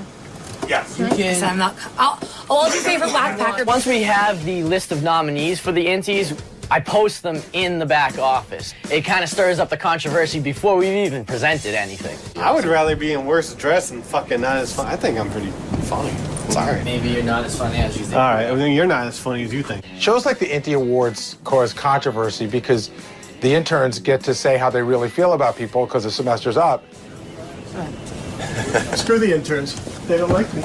Once I found out who's won the Inty Awards, I have to go around with a recorder and get acceptance speeches. Congratulations, you've won Funniest Staffer. Really? Yes. Wow. I guess tipping all the interns finally paid off. Most feared staffer, you have won this every time you have been nominated. It is another Inty Award for you. Thank you. Go fuck yourself. The second award, the worst role model. Congratulations. It's a good thing they picked me for funniest, because now the interns could go fuck themselves. Well, Steve, how does one accept an award where people think you don't fuck well? Come on, this guy's got an interview to do with a winner here. Excellent segue to the winner of the Most Inappropriate Comment Award. You did. You won Most Popular Staffer. Yes! You guys are like clapping. Wow. Howard won one of our awards. This is for the second time he's won Most Inspiring, Biggest Role Model. The fact that some college kid would be inspired by me, I'm very happy. In fact, I wish when I was in college somebody would have been inspired by me, inspired to sleep with me. We don't really bother Howard. When you do have to bother him to get an acceptance speech, it's a little nerve-wracking. Waiting for the right time and what kind of mood is he going to be in. Steve's going to get a tape me right now. You won an Inty Award to go right around, Steve. Yep. Howard, you won Most Inspiring. You beat out Fred and John Hine. I believe I deserve it. If I had lost to John Hine for Most Inspiring, I would have been really, really pissed. I mean, John is an inspiration, don't get me wrong. He's done some great things in his life. I can't think of them right now. We snuck it in there, we got his acceptance speech, and it was great. Look, I'm the inspiration around here. And if I had lost, I probably would have ended the intern program and the intern show. So that's that. Congratulations. And thank you very much to all the interns. You've chosen wisely. Now, where's my trophy? Jared Fox won 2 awards. He shared one with Tim, which was the Worst Errand Award. I'm just thinking about the tasks that they have to do, and these interns are extremely entitled. If they think that running over to Howard's agent's office to drop something off, or running downstairs to pick something up for Tim, who is our senior vice president, is too difficult. Another controversial award this year was what we refer to lovingly as the Zapin, which is the Who the F Is That Guy Award. This year, Kim won it. Kim is from Marketing at Sirius. I'd like to present you with the Inty Award. I got an Inty Award? Yes, you did. Oh my God, this is so exciting. It depends on the category, though. The category is the Who the F Is That Guy Award. You can tell that Kim is not happy to receive the Who the F Is That Guy Award because immediately she says, I am so honored, Steve. The intern Brandano. I did refer to Steve in my acceptance speech as Steve the intern Brandano. I know he doesn't like that, so it was on purpose. Thank you so much. I appreciate it. Don't take this out on me. Whoa. Why are you hitting me with the intern thing? You know I hate it. I don't talk to the interns all that much, so I guess it'd be natural for them to wonder who I am. She's there literally every day. She talks to Jason for almost an hour, and she's never introduced herself to me or from what I've seen to any of the other interns. I've never seen an intern talking to her. I've never seen her attempt to strike up conversation or even really make eye contact with us. The problems didn't start when she won the award. They didn't start with her acceptance speech. They started after she'd heard the intern presentation. Who the F is she? Exactly. I could tell when we were doing the Inti Awards that Kim and Jared in particular were not going to be happy. Fuck you, Jared. Come on.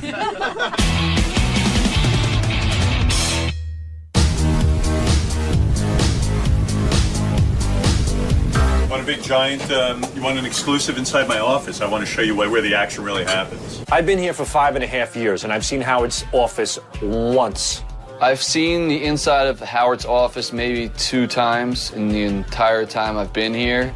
I was never actually invited into Howard's office. I've walked by it, I think, once right when we got to Sirius and poked my head in. When I'm done with the show and I say I'm working, I go in this chair, I curl up like this, and I put my feet up like this, and I pass out. But don't tell anybody. I should have put a bed in there, quite frankly. I should have put some sort of bed where I can put my feet up. I have to balance my feet on that wooden table, and then I curl up in the chair to the left, and you would think I have this like big space to fall asleep in. It's the most uncomfortable thing ever, and yet somehow I'm so drained after the show, I pass out for a few minutes. These 2 chairs are if we ever have a meeting. I have the world's smallest office. Fans probably think my office is this luxurious, beautiful space where I took up the majority of the space here that we were allotted. But the truth be told, when we were designing this place, I said, give me the smallest office possible. Because really, I knew that I don't really work out of an office. I just need a small space. And I'd rather Sal and Richard have a bigger space to create stuff, or Scott have a better studio, or our studio in here be bigger, which it is. It's pretty massive, so we have a staging area. If I start taking up space with my nonsense, well, for my ego, it's ridiculous. The whole decorating budget was something like, I don't know, it was a couple of grand. Beth went in and picked out a bunch of stuff, and that was my office. And I said to her one thing, I don't want a desk, I don't want an office, a typical office. Just make it like a comfortable living room. Like, can you make it so that we have a coffee table and some chairs? All the offices I ever had, and I use the word office loosely, but whatever radio station gave me some space, it was always like a desk, and I never sat at a desk, and I never operated that way. I'd rather sit in a comfortable chair. In today's society, with laptops and things, you don't need a big office. You don't need a big desk. My office is a sort of meaningless office. It's Spartan. I mean, I have a couple of pictures of my kids and Beth. This picture, Beth and myself, and that's it. And there's not any fancy furniture or anything. And that's probably the way it should be. I mean, who the hell's going to go spend a ton of money on an office? Pictures of Beth and some tchotchkes. This is my top secret thing that I have. Every office should have one. This is a little sound machine. Makes sleep noise. Hear that? Blocks out JD's laugh, because he laughs while he watches all this shit. JD goes, huh, huh, huh. Look at this. Fucking bullshit. I'm sorry he had to purchase a sound machine to drown out my cackling. I tell JD on a daily basis to shut up. And now that I have learned of this, I will try to keep my cackles to a to a minimum, or a low audible sound. I don't know. He doesn't, though, so it doesn't matter. I don't think I'm ever going to redecorate it. I mean, the idea of curling up in that chair in the fetal position when you're 6'5" is ridiculous. I look like Osama bin Laden trying to watch TV. And I don't think I'll ever fix it. I probably should, but I just haven't remedied it. Well, this wraps up the exclusive. There you have it.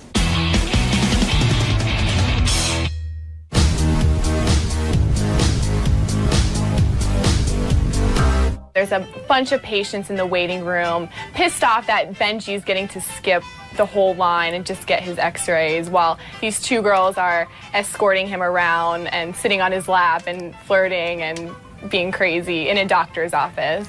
Are you on Twitter?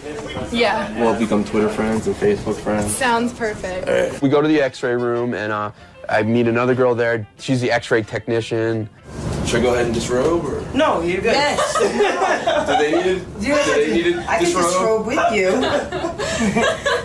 We can all disrobe. Aren't the X-rays dangerous? If people don't take off, is that like? We will cover it with an apron. That's what I tell all the hot guys. And then Benji asked me if I'll lay on the X-ray bed with him. I'm like, oh my gosh, like this is getting worse and worse. I don't want to hit your foot. Oh no, that's okay. You gotta move over, so you know. Oh, I'm sorry. Yeah, she's like, you know, little, but. What is going on? And you are here for just to, you know, be on the camera. I have a really good insurance plan. Okay, then we're gonna need to move around a bit. So you want me to get up while you do the X-ray? Yeah. Okay. Was there a break? I don't say. That means no. All right. I need to brush my teeth, man. Is there a bathroom there? Outside. Can we stop so I can brush? Of course. So we go to a bathroom, and I want to clean up because that morning before, I felt like my breath was gross because I hadn't really got to wash. I was in so much pain before the show. I hadn't got really a full wash up. So I wanted to brush my teeth in case Carly and I made out. Do you have a rubber?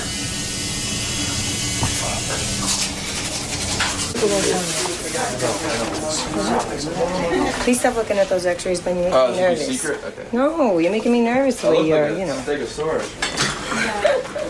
I'm back with the doctor, and he's going over the things with the ankle. There are 3 grades of ankle sprains. Okay. Grade 1, grade 2, grade 3, 3 okay. being the worst. Yeah, I was reading that online a little bit. And you have a grade 3 ankle sprain. Ah, fuck.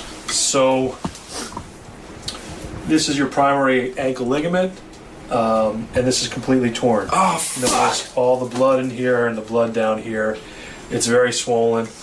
He also had a contusion, meaning there was a bruise to the bone. So the story that someone hit him with a chain is very believable based on what his ankle looked like. If it hurts, you shouldn't bear weight on it. I'm going to give you some crutches. We'll give you crutches that fit you properly, but a little bit better than those. I'm going to give you a boot to wear, and you're going to need at least a couple weeks in the boot, and then some physical therapy. At that point, we put him in a cam walker, which is essentially a cast. They put the boot on me, and they show me a little bit how to walk on the crutches. You bend your leg back, bend your knee. There you go. And walk. We had the whole office trying to teach Benji how to walk with crutches. It was not successful. At this point, I didn't know what to do, so I sent him home in a wheelchair. Being that I've been in practice about 10 years, I've never sent a young person with an ankle injury home on a wheelchair. Ooh, sorry. That's okay. Oh, dang, look at me in front of Cap now. They wheeled me out with her on my lap. I should have taken her home. That was a big mistake. I should have just fucked it and she would have gone along with a bit. How long was your lunch break? I don't know, 20 hours. 5. At first I was like kind of creeped out, but then as it went on, I got to know him throughout the hour. I feel like I could have a shot. Benji probably doesn't have a shot with me because he's about the same age as my dad, but he made my first hour of the job more exciting than, you know, answering phones could be or something like that.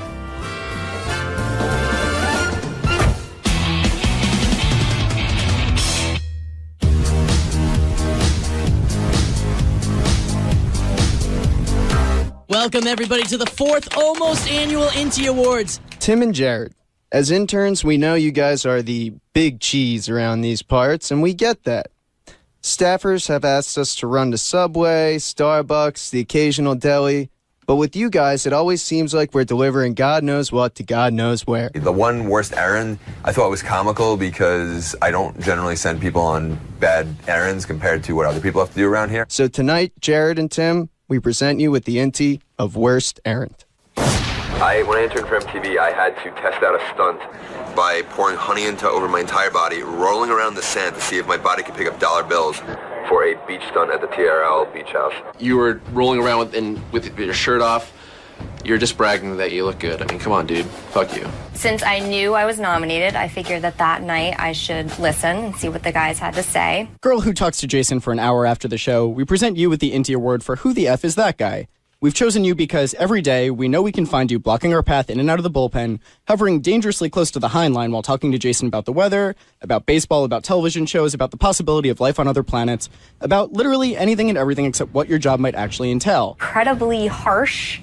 Some out-and-out lies were said. I could tell when we were doing the Inti Awards that Kim and Jared in particular were not going to be happy. They sounded a little entitled. We've never seen you doing work, nor have you ever struck up conversation, or even really made eye contact with any of us, which is odd because you stand 2 feet from us for an hour a day. One day, maybe we'll discover why you've chosen to act like we don't exist while doing absolutely nothing. But until then, we present you the girl who talks to Jason for an hour after the show with the Inti for Who the F Is That Guy. I think they wanted everyone back there to make them feel incredibly welcome, and that's fine, but I don't have anything to do with the interns. So, sorry, you ungrateful interns.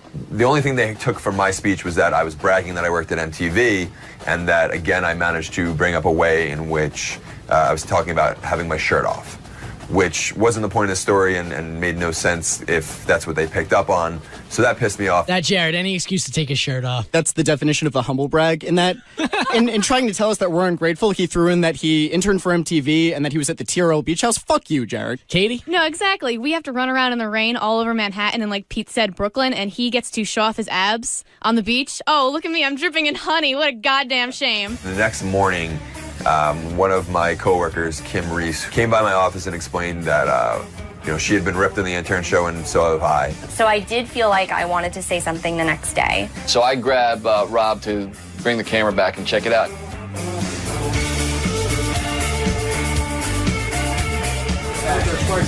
We don't see you doing anything. It's not that you don't do anything, but we don't see you doing anything. Which is definitely what I said. Okay, I stand by that. She was really sharp and really, really angry. And every time I tried to just diffuse it, I was like, I apologize, but I stand by what I said. She came back with... Are you coming back next semester? No, just for a few days. Okay. I know, it's sad, right? But it was really nice meeting you. You too. For the first time after a year. I've just been sitting right there. Oh, yeah. Any point. I'm going to come back here and hug I want camera hug. you. What? I wouldn't have... Because it seems like they need hugging and hand-holding. I want your life stories.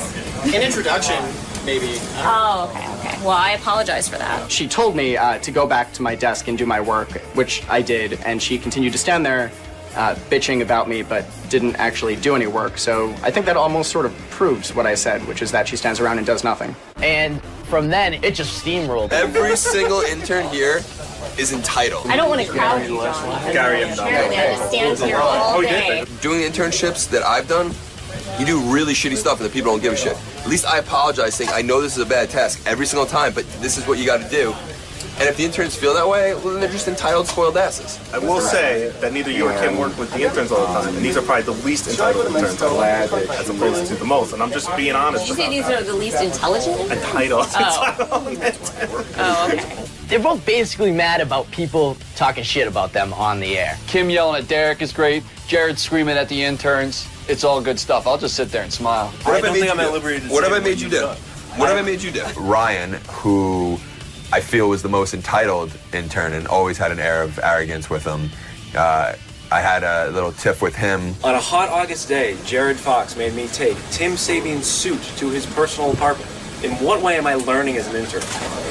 How's this educational? You should listen to it and not just take Jason and Kim's side. Am I not saying yeah, what was it's in the there? wrong thing. I talked to Jason about sports all day. The stuff that they've said has been said by other people in the office, not just the intern. Here's the educational value. You're working in the entertainment industry, you're going to be doing some shitty stuff along the way. That's your educational value. You run a test for a senior vice president, and you're going to sit here and bitch about that. I did it. And you bitched, literally, you walked in. This is the first time I've ever bitched about you walked in with this air of, this is such bullshit you have to do. You had this entire air, and I even turned to Tim and I said, clearly we picked someone that's going to bitch about this. I do not. And another thing, fuck all you interns, I'm funny. Absolutely. I agree, but they know who everybody is, and they don't know who you are. Developing relationships. Okay. If I didn't have good relationships with these guys, I wouldn't get half of the stuff done. Internships suck. That's the point of an internship in the entertainment industry. You're going to do some shitty stuff, but along the way, you're going to do some fun stuff. And then eventually you'll get a good job because you just put your head down and you do it. You don't bitch about it. I don't know if Jared understood, hey, someone has to win worst, Aaron. You and Tim did.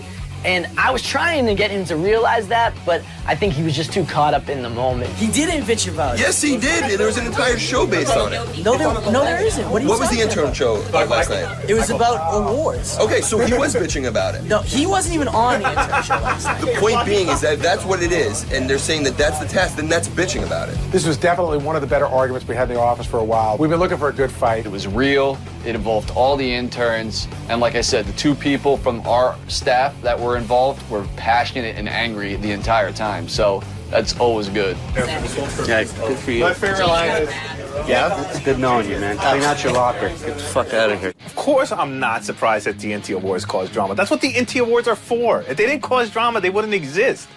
I was a little bit proud to have them get under people's skin and make a mark, at least. And these guys need to know sometimes that this is the way they're looked at. In terms of what I had to say, I think I made my point very clear. A couple interns came up to me and apologized and said that that's not how they felt and they didn't vote for that award. I would absolutely do anything for those people because at least they were thankful for their internship. I was really proud of this intern group and of the 4th almost annual INTI Awards.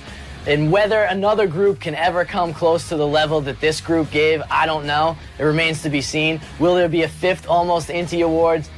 Only time will tell. But kudos to these guys. They did a great job, not only being interns, but definitely with these INTI Awards.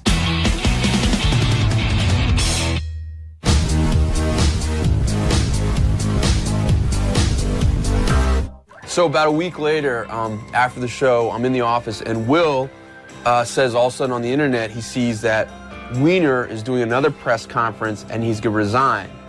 So I was like, I gotta go to this. I get Lisa G and the Howard TV camera guy Rob, and we get a cab and we head to Sheepshead Bay. This is not a date.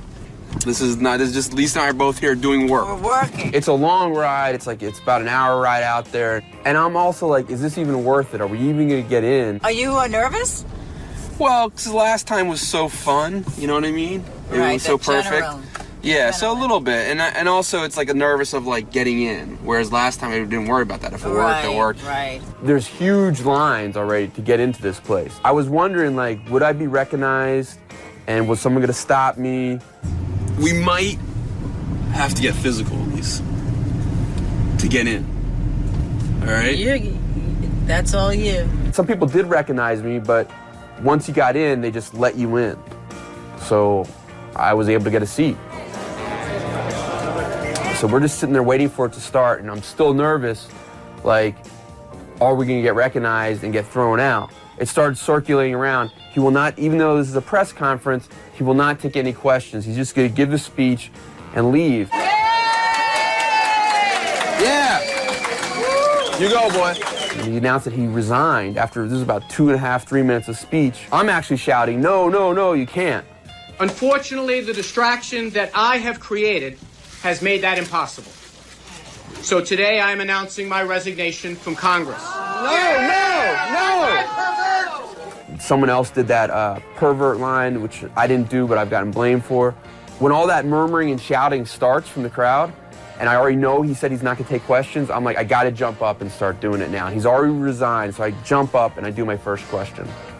My neighbors can choose a new representative. Senator Wiener, the people must know. Why are you fooling erect? The people demand to know. Why are you fooling erect? Everyone starts screaming at me. It was like in a theater. It was like in a play when all the townspeople start yelling, and everyone's like, "Stop it! Stop it! Stop it!" But the people want to know. I want to know. Oh, sorry! I didn't know. I'm sorry. I'm sorry. Hey, sit down. Hello. Sit down. I'm sorry. I'm being an ass at this point, and I was just being obnoxious. So I sit down, another, I don't know, minute or so of speech goes by, and then I jump up with, We all agree. Senator Wiener, fool your rolls! Are you more than 7 inches? Thank you. Senator Wiener, I also fully want to around. express my Are you gratitude more than 7 inches? to members of my staff. I'm curious, aren't you guys? There are Is young anyone people who more? are not paid very Come on, much. who's with me? There are people Who's that with work me? very hard and very long hours. Ultimately, those people define the notion of... And he keeps on with the speech. Just as he ended the speech, and he's not taking any questions, but he starts walking away, I ask, will you maintain your hot physique and smooth, sexy chest? It's been written about that the cops like dragged me out, they tackled me, all this shit. That's all bullshit. The cops walked me out, were real nice. I just gotta be careful, okay? Yeah, no, take your time. Take your time. That's the Howard Stern guy. I'm with him. Take your time. Take your time. Thanks. I got it. Oh. I just gotta pick this up. Yeah, we just come down and see. That's all. Okay. They set up a press area for people to talk to me outside the senior center. It's all yours, guys. This is something that the people wanted to know, and I felt the people deserved the right to know. What's your name? Huh? Bronk. B-R-O-N-K, Bronk. I was having a lot of fun with it. Do I look fat? I'm not inside. I want to know if I look fat. I know I'm chubby, but do I look... Ah, you dick! I will announce my... Oh, extra! Hey, she's hot, too. So then why'd you do it? Why'd you do it? Yeah. I'm a attention whore. Where's Mario Lopez? That's what I want to know. And where's Billy Bush? All right, thank you. I love you. What's your name? Yvette. Yvette, thank you very much. Are you on Twitter? You made a fool and a mockery, the whole thing. Then I feel bad. You don't feel bad. Yes, I do. I wanted to be funny. I'm friends with George Takei. George Takei? I know him. I loved what happened after the conference, but I felt bad about what I'd done inside because I felt like I'd violated his right to give a speech, and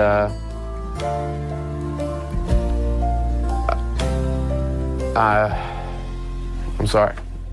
Benji. Dude, I don't know. You can't. You're gonna hurt your back and your shoulder. Doug, if you think it should be higher, I'm fine. Do I think? You're supposed to fucking line up with your armpits when you stand straight, not like a retard. This is gonna hit a nerve, and you won't be able to use your whole arms. Now do you believe me? Yeah, you're gonna rehab. You're not gonna be able to walk. I just told him. He doesn't listen. Yeah, you're not supposed to have them. No, I know. It was just a temporary place. I could not have to crawl anything. Yeah, but you have to adjust them. No, Doug's going to. I'll do it. He said he's going to do it for me. All right.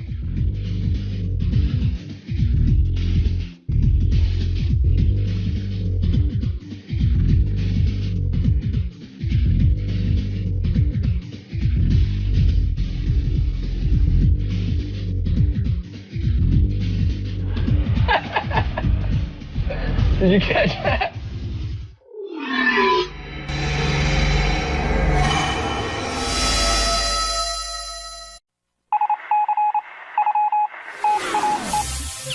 This is the best of the wrap-up show. A recap and behind-the-scenes look with John Hyde and Gary Dell'Abate. The best of the wrap-up show begins now.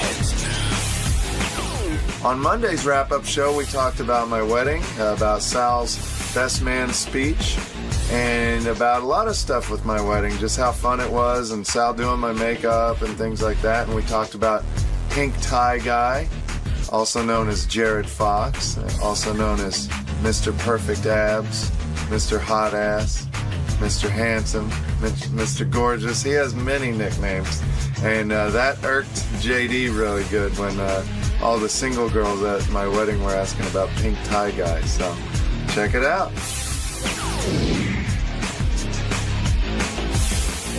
We're now joined by the newly married Richard Christie. I'm off the market. The betrothed.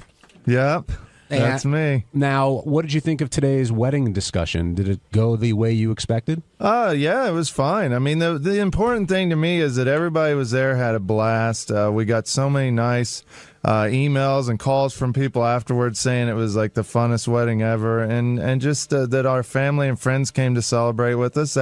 That was really, really important to us, and we loved that everybody had a great time. And like for you, I wanted to make sure the food was really good, and I think you liked the food. That chicken was so good. What kind of chicken? Fried chicken.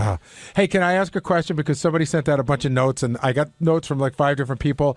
But one thing they all touched on, they said that where you had the wedding was like sort of a little bit of a walk down on the pier, and that on the way into the wedding there was a rave. Oh, it was nuts. And that if you walked through the rave, people started yelling, who's the guy in the suit? And I heard they're almost fistfights.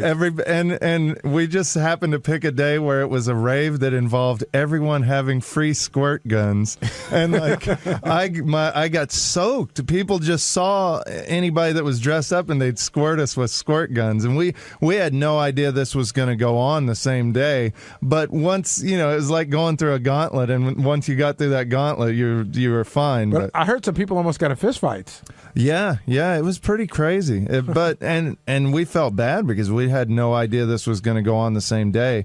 But that was the one bad thing about it. But yeah, it was at South Street Seaport at a restaurant called the Sequoia, and Kristen and I we've been going there since we started dating. So it's a beautiful place. Yeah, we love that area. And so what made you decide? So the Asian guy that Howard kept making fun of was the guy that owns the restaurant or runs the restaurant? No, he owns a restaurant in Queens, in Long Island City, where we live. And so you just go there a lot and you see him a lot, and that's how you chose him? Yeah, and we got engaged at his restaurant.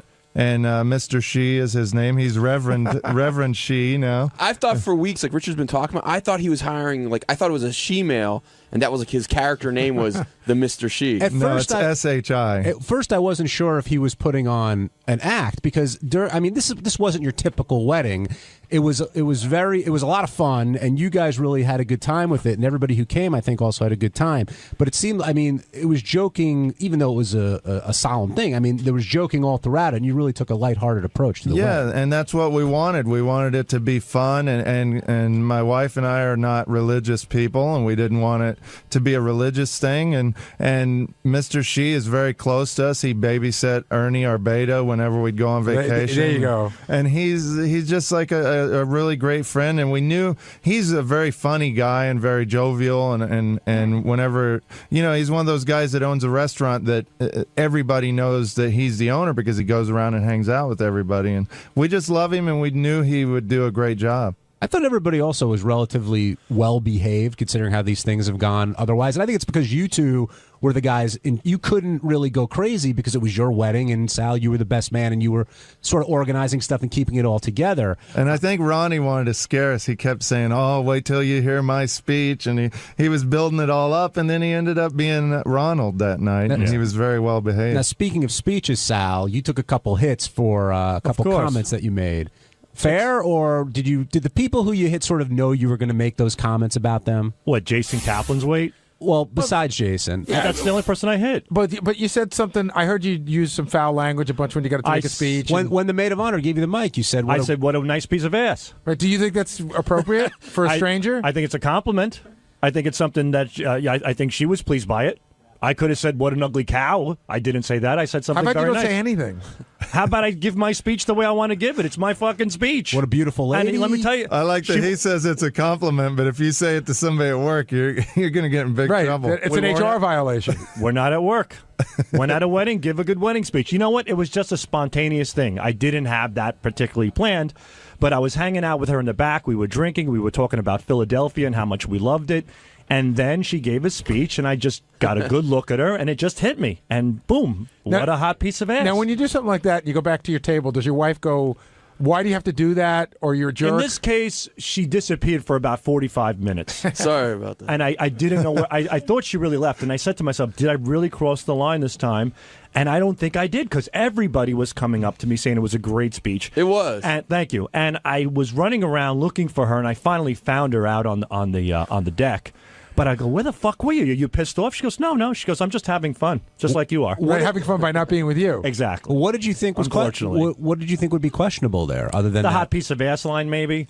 And I did run the speech by my wife, and she's like, you know what? It's a little crude in areas. I go, but it's not. I go, I'm not doing anything really over the top. I think it's appropriate. It addresses all of Richard's quirkiness and the fact that I love him and what a great guy he is. What about referring to Richard's mother as the lady with the golden vagina? At that point, well, that was taken out of context. Well, she is a redhead, so how so? Yeah. What's the good context of that? I'll tell you. We were in the back. The Christies showed up, and like Richard said, I've been with the Christies before. We get along fine, and you have to know your comfort zones with people. You have to know what the lines are.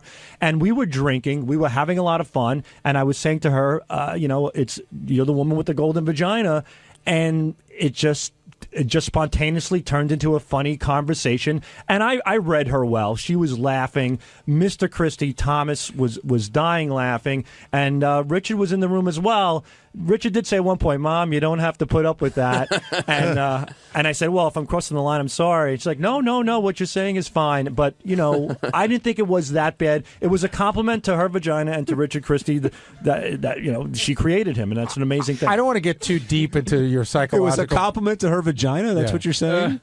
Well, I didn't say smelly vagina, fat vagina. I could say that about other women. I said she has a golden vagina. She made the great Richard Christie. The whole Christie clan is golden to me. I don't want to get too deep into your mind. And I had a few in me, and I was being loose and fun. What do you want me to be, a dud? Do you want me some shitbag who sits in the corner, just stirs his coffee all night, that nobody gives a fuck about, like Scott Salem, and you just stare at him, and you want to blow your brains out? You're having a little fun. That's all. Nobody got hurt. There were a couple of chuckles passed, a couple of beers that were drank, and everything was fine. Take it easy. Were you offended at all that he said that about your parents? Nah, it was fine. They knew it. My parents are cool. They raised me on movies like Party Animal and Revenge of the Nerds, and they got a great sense of humor. So that's actually her nickname in Kansas. Is Golden Vagina. I wouldn't have said it to Richard's fiance's parents because I don't know them that well. But I was just. But you said something earlier. I don't want to probe too deep into your mind, but you said you know where the lines Not much are, right? to probe. But why do you always seem to feel that you have to push the line? I didn't push the line. Well, sure you did. You said I knew where the line was, and then I pushed it a little. I walked the tightrope. Right, but why do you feel the need to walk the tightrope? Do you ever feel? I don't. You do, though. I do now because of you guys. You guys have implemented this paranoia into my fucking skull that every time I open my mouth. We're the first person. We're the first people who ever told you you're inappropriate in a public setting. The first people that I listened to. Your wife's never told you that. Yeah, of course she has. Yeah, but I want to go back. I was convinced that my wife is just, she's just an uptight woman who doesn't get it. But now you guys are saying it. So I walked the tightrope and I put my arm around Mrs. Christie and we were having some laughs and I complimented Richard. Chris in L.A., welcome to the Wrap-Up Show.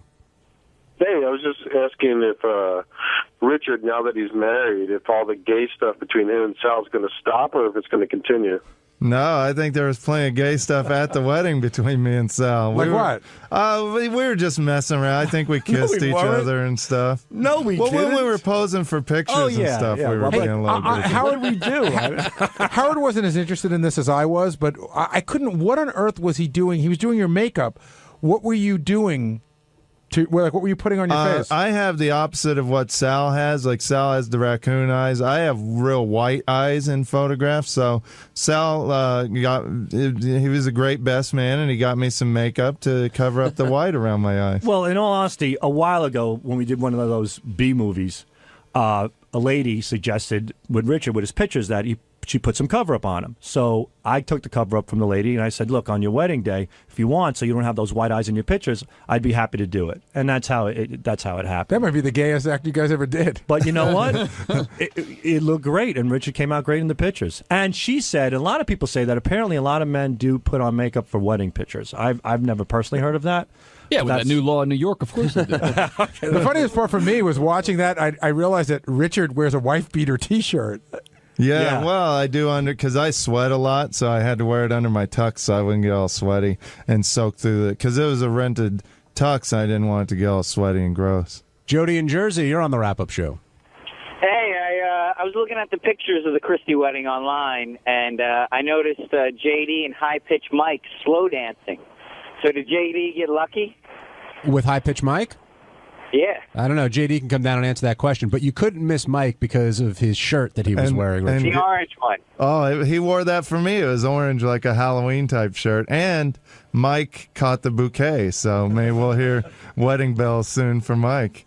And can I tell you guys another funny little note about the wedding too? So, like all of my wife's single friends that were there, they were all asking about one guy, and the nickname for the guy was Pink Tie Guy.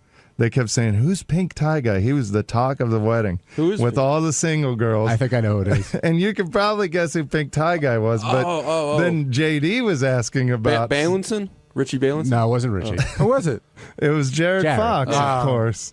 And JD heard this, and he texted my wife. He says, "I hate all your friends now," because JD wanted to know who, like, a lot of her friends were. You were upset by Pink Tie Guy, we hear? Huh? Well, when we're sitting there, in the office, and all of a sudden Richard comes around and goes, "Hey," to Jared, "Hey, were you wearing a pink tie?" He goes, "Yes." She goes, all of Kristen's friends want to know who was pink tie guy. It was a little, I didn't need to hear that. And right away, JD goes, "Fuck you, Jared." Like right to his face. Are you surprised? I told him to fuck off. I said, get the hell out with that. But are you surprised? I mean, we all have No, mirrors. I'm not These are good surprised. looking I don't dudes. need it in my face either. Pink tie guys are always going to be in your face. I know, Gare. I just don't need to hear it. Are you saying that none of Kristen's friends were asking about double chin guy? Oh, you're so funny, Will. DCG. Why were you dancing with High Pitch Mike? The caller wanted to know. I thought it was fun. It'd be funny. It was cute. We looked over and we were dancing next to him. It was sweet. He thought Mike was a cheese doodle. He was going to eat him. An orange outfit. Both of you can go fuck yourselves, all right? Did you have a good time at the wedding? Yeah, it was all right. No, I'm just having not when he such a good says time here. When he says all right, it means he had a blast because he usually doesn't have any kind of good time. Would you describe it as a typical wedding, or was there something unique about this? I don't know. It was. How many weddings have you been to besides Howard and Richard's and Jason's? I've been to Will's. I've been to Jason's, and that's about it, really. How did JD look in his new suit? I didn't get a chance to see. He got all decked out. I think you tweeted a picture of you in the new suit. Did you not? Sharp. I did. I thought so. People said it was too big, but So were you talking to anybody that night? Did you get any numbers? No. Do you go to an event like that going, okay, it's my friend's wedding, but she's young, the bride's young, there should be a lot of hot single chicks there. Do you go there with hope? Do I go there with hope? Yeah. Sure, I go there with hope, but At what point does it just go away? As soon as I walk into the room. I thought you were going to say when Pink Tie Guy walks into the room. Yeah, of course. Are you hopeful enough? Like, do you clean your apartment before you go, or bring condoms? I don't think I have any condoms. No. Did you have to walk through the rave like some people? Yes, I did. And how would you describe that? I described that as the biggest pig fuck I've ever had to walk through. That was your kind of music, though. Yeah, well, it's I don't want to be listening to it and having to fight through a crowd when I'm trying to get to a wedding and sweating my ass off and my dress shoes are digging into the back of my heels and I'm almost having to stop paying the pace from getting into a fight with someone. So yeah, that's what I heard. DePace almost got into a fight. Yeah, some fucking chick was like dancing and it's just a whole mess. Yeah, Pam was upset. Yes. But we all had a good time at the wedding. Hey, it's Gary Dell'Abate. On Tuesday's wrap-up show, our fearless leader, Tim Sabian, came in. He was involved in a little bit of controversy. First, he yelled out something inappropriate at Richard's wedding, so we talked about that for a while. But then the big thing was he had played a practical joke on Ross, who works with us, took a picture of his bald spot without Ross knowing about it, posted it to everybody on the web so that we could all see it. And Ross and Tim sort of confronted each other for the first time on the wrap-up show, and it was pretty real, a lot of fireworks. Here's what happened.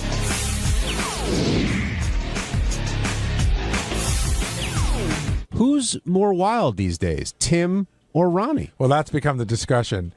Tim is he's full of like this kinetic energy. He's really like he just seems to be full of energy. He's always doing stuff. I had a weird morning because that thing happened with Ross at the meeting yesterday where he took a picture of Ross at our meeting of Ross's bald spot. So we did a whole thing on the air this morning. Then Ross walks in and everybody's like, "What'd you think? What'd you think?" And Ross hadn't heard it, didn't know what it was about. Oh, really? No. And he's like, I'm looking on Ross is looking on his Twitter page and people are saying, you better listen to the show. So Ross walked into my office and he said, "What happened?" And I explained it very matter-of-factly. And while I was explaining it, Tim walked in and they had like sort of a weird confrontation. Like Ross is like, "What are you doing, man? We're at work." Because if we're out drinking, it's one thing, but what are you doing? What's going on with you? And Tim was like, "I'm sorry, I was wrong. Come on, get over it. Ross was like, No, I'm not getting over it. It was very awkward." Yeah, Howard alluded to the fact that Ross would be upset with this, but I didn't know that he took the picture or anything. And then Ross said to me, "Why didn't you tell me he took the picture?" And like Jason and I were looking, and first of all, Tim was fumbling a little bit, so we weren't sure what was going on. And then afterwards, he sort of held it up like he took it. I thought Ross was going to see it, and he didn't. And I just didn't give it much thought because A, I wanted to get out of the meeting and leave, and B, I thought that's where it would end. Nobody was more surprised than me when it ended up on Lotus Notes last night, sent out to everybody in the group. Well, Tim's defense was he's just, breaking balls like anybody else around here does. Yeah, I guess. I mean, I don't know how to, Ronnie? I wouldn't go down that road. I agree. I mean, we could all do that all day long. I mean, I know Ross for years, but I don't know him as well as Gary. But I know well enough what irks him. I know that would really, really irk him. You know. Yeah, it's a sensitive thing for him. I know. I talked about it once on the air, and I felt terrible about it. I talked to Howard. Ross let me stay at his apartment, and I saw some stuff I probably wasn't supposed to see, and I talked to Howard about it during the break, and Howard brought it up on the air, and it was What really... do you mean, like a toupee or something? No. And I felt like shit. Like, I went to Ross, and I go, here you are, do me a favor, let me crash at your place, and I was wrong. And again, I didn't talk about it on the air. Howard brought it up on the air, but it was bad, so I understand it's a sensitive point. But Ross's bigger issue is whether it's sensitive or not. Like, we're at work. Yeah, this is during a meeting. Right, this is during a meeting, and Ross had no idea what was going on, so I think he was pretty upset about it. Now, Tim, we all know, and I see him walking down the hall now, he's a fun-loving guy. He always has been. He'll always give you a hug. He's got great energy and emotion, and he cares more probably than anybody else about this show. But it seems like lately... What's wrong with you? Tim, I mean... we talked about this a little bit, and you're telling me you're just having fun like everybody else, correct? Do you feel unfairly accused here of going too far? Well, I just think, first of all, my management style is to have fun with people and make people feel comfortable. We work in a very creative environment, and if you run it like an insurance company, I think it suppresses creativity. And you got to have fun with people and interact with people. And yeah, we do the business. The business is always the backbone of everything we do. And we run it, it's very passionately and seriously. But you got to have some levity and some fun around here because it does. It promotes camaraderie, promotes creativity, and it just makes it a more enjoyable place to work. Now, what about at the wedding? I mean... Oh, the wedding! No. Hey, fuck you, Tim. Everybody was having fun. I thought it was a very loose kind of environment, and everybody was kind of joking around. I mean, you see Richard Fish sitting on a chair, in the wedding, and it was a loose environment. It was a really nice time and really a lovely evening, and everybody was having some fun. So it was no more than that. You had a good time, right? Yeah, it was very nice. Very, very nice. And so, Ronnie, is this just a case of you guys just having a good time and Howard picking up on from notes that somebody sent him and trying to make something of it? Or do you think that Howard's got legitimate reason to be concerned here? Well, in my case, I was, like I said, I was sitting there, had no clue that Tim was there. Everybody was sitting for the wedding already. Tim came in late, obviously. I didn't know he was there. And then all of a sudden, I just heard this yell out. And I heard the voice. I knew it was him, so I knew he was there. And I just said, "Shut up, asshole." I didn't do it to interrupt the wedding because the wedding hadn't started yet. Well, I think Howard's point was that's not the appropriate place to do that, period, regardless of when it starts or anything like that. Understood. But it's Richard's wedding. I mean, everybody was having a good time. Everybody was joking around. We were joking around about the fish. We were laughing about that. We were looking at this one, laughing at that one. I mean, I didn't mean any harm by it. I don't think Tim did either, but, Well, in defense of you guys, it definitely was not your typical wedding environment. Right. I mean, there was a lot of stuff Exactly. flying around like that. Yeah, I'll give you that. I mean, Richard coming with a suitcase of beer, getting makeup put on. I mean, that's a normal wedding. Hey, when I saw the goldfish on the chair, Yeah, I mean, all bets were off. Yeah, that's what we were joking about. That the thing was sitting behind me with some guy, some friend of his, brought the thing in a bowl. I've never seen a And beta it's fish with a tux. and it's sitting there. Now, Gary, is Howard concerned about Tim? I think a little bit. You seem full of energy lately. Because I've had a lot of rest, and I'm finally starting to get to a place of happiness and enjoying life again. And, I have a great enthusiasm for my job, a great enthusiasm for what I do, and for the people that I work with. And I love it. I absolutely love it. Now, do you feel bad about taking that picture of Ross and sending it out? Yes, I do, because Ross is a very dear friend of mine. Now you're full of shit. No, come on. No, Ross. No, Ross and I are very dear friends. Insurance? What's that? You make no sense. What are you talking want to make about? people feel comfortable? Exactly. How does that make people feel comfortable? We're in a meeting. I said this to Gary earlier. If we're in a bar, we're all drinking, and on the joke, funny. All right, but I'm we're sorry, in a Ross. meeting. Ross, I officially, in front of the world to see, I officially But I don't think apologize you'll change. to you. Maybe this will I be officially the apologize intervention to you, okay? you need. I love you, but you've gone off the track recently, and I don't know how to get you back. I'm being honest. I'm giving you tough love. No. Yes, Ross, I'm serious. Really? Ross, really? Do you want to go there? No, Don't go there, Ross. But you went there already. Ross, don't go there. But you went there. Don't go there. Don't do it again, Tim. Easy. I apologize to you, okay? Okay. Go where? I won't go there.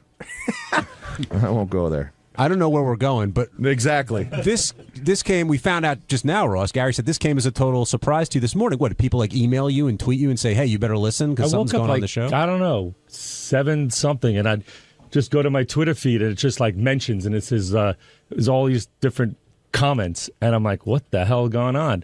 And then I think someone tweeted out from the Stern Show saying that with Tim and Howard was giving him some crap and Zapin in the photo, so I didn't know. But you didn't know what the photo was. No idea.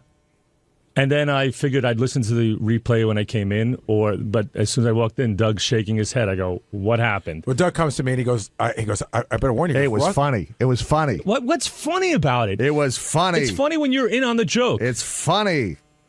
Sorry, Ross. I'm sorry. I apologize to you in front of the world. Tim, I love you. But you're I love saying you too. You're apologizing for something and you feel bad, but then you're saying it's funny. And I'm telling you, it's not funny. Okay, it wasn't but you funny. keep going back there. It wasn't funny. It's over with. All right? Let's move on. I hope you can move on. I did. And not do it again. I did. I moved on. Well, it wouldn't be funny if you did it again. Gary, how tough is it to sort of... Well, maybe it would. Respect that line between, hey, we're having a good time, and yeah, we're at a meeting, but I'm joking. Like Tim says, he wants a fun-loving environment, but then you've got situations where people can be hurt by what you're doing. Well, we should Didn't sound like fun. We should start out by saying that these meetings, when they first started, when we first got here, there was another sales guy that worked here named Sam, and Sam was sort of a fun-loving guy too. And Sam and Ross used to tweak each other. Mostly Sam would tweak Ross, and they would get into these arguments. And it became a big thing. Like, guys, we're here for a meeting. It was like World War III every meeting. Let's cut the shit. So the meetings have sort of become like it's let's just do our business. So I was a little surprised that this showed up in the middle of the meeting. What Tim did was a sucker punch. It's like one thing if you and I were just horsing around or whatever you're talking about before, like a great fun environment, and then you do something. But I'm actually sitting there on the couch discussing the ad sales stuff. We were done. We weren't done. Yes, we were. We were finished. We were getting up and walking out. I swear, and I thought it was a great picture. You're nice and tan. I did. See, you're going there again. So you just all right, I'm slipped done. back I got to in go there. back to work. No, I gotta stay. go back. Take it like a man. No, I apologized. I did take it like a man. You apologized, and then the other side of you is going like, to you. Funny, great picture. All right, I won't. You know what? I'm not going to smile anymore. I'm going to walk around to the meeting depressed. anymore. Is everybody happy now? I'm depressed. The lights all right? went out. Look All what right. you did. You just blew the lights out. I'm going back to work. I got a job to do. But Tim, as you're leaving, you I take think up photography now. I think that what Ross. If I just say, I think what Ross's issue I is Photoshop some more hair on Ross. I think what Ross's issue is with that. We're not See? You see that? What did he say? He doesn't. I mean, I can go to so many places with him, but I haven't gone there. Exactly. Hey, everybody can go to a lot of places around here. That's right. I apologize to Ross profusely. But I think what Ross is saying, Tim, is that you're apologizing, but then you're making light of it as if you're not really sorry, like saying your finger accidentally hit the camera. What am I going to do? What do you want? Blood? No, I want you. Oh no, Ronnie breaks the goddamn mic. Great. That's coming out of your check. Give me that screw. Is this a situation? Okay, Mr. Geico. Is this a situation where, like, Tim's not realizing how sensitive Ross is to this particular thing? Oh, it's when Ross calls me fat.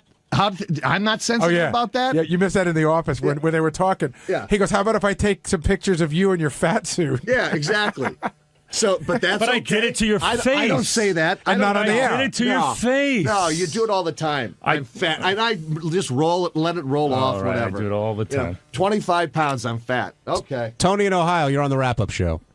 Yeah, fuck Ross. He's a hypocrite. Why? Well, a few weeks ago or a month ago or whatever, he said something shitty about somebody. He laughed it off like it was no big fucking deal. But he can't take it. Fuck that guy. He's a hypocrite. Okay. I'm trying to decide who to side with, the fat guy. I or don't the remember balding Ross guy. being on the Rapid Show a month ago.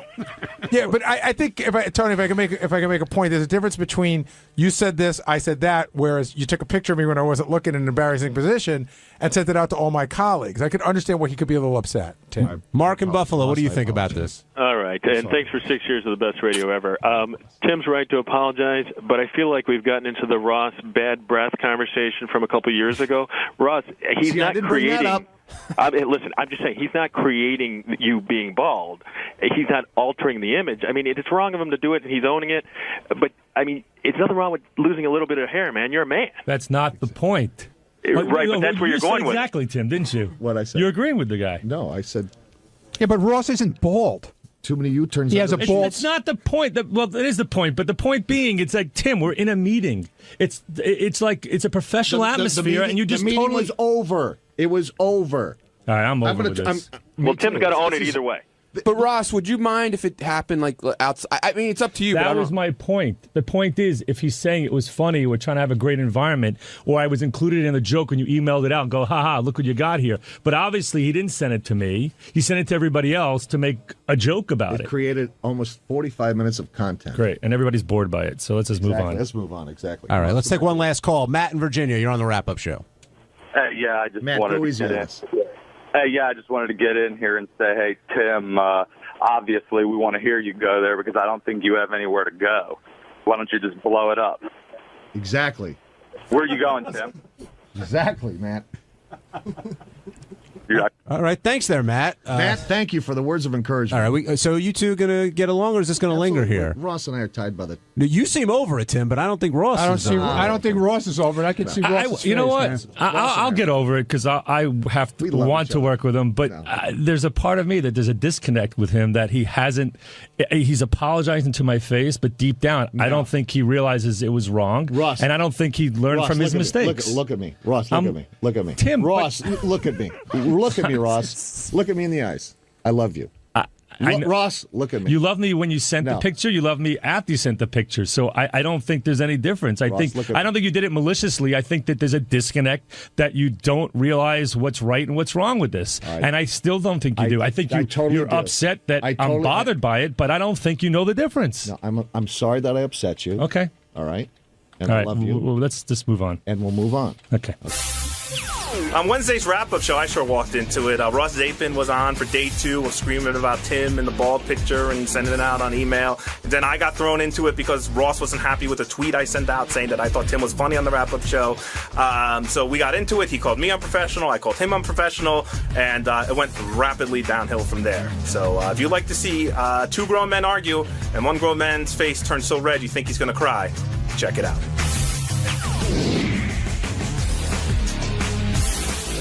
I asked you to come down because you're angrier today than you were yesterday. Yes. Why? I mean, when we left here yesterday, you guys sort of had it out. It seemed like you kind of made up. And now Gary's saying you're more pissed off at Tim and you're pissed off at Jason.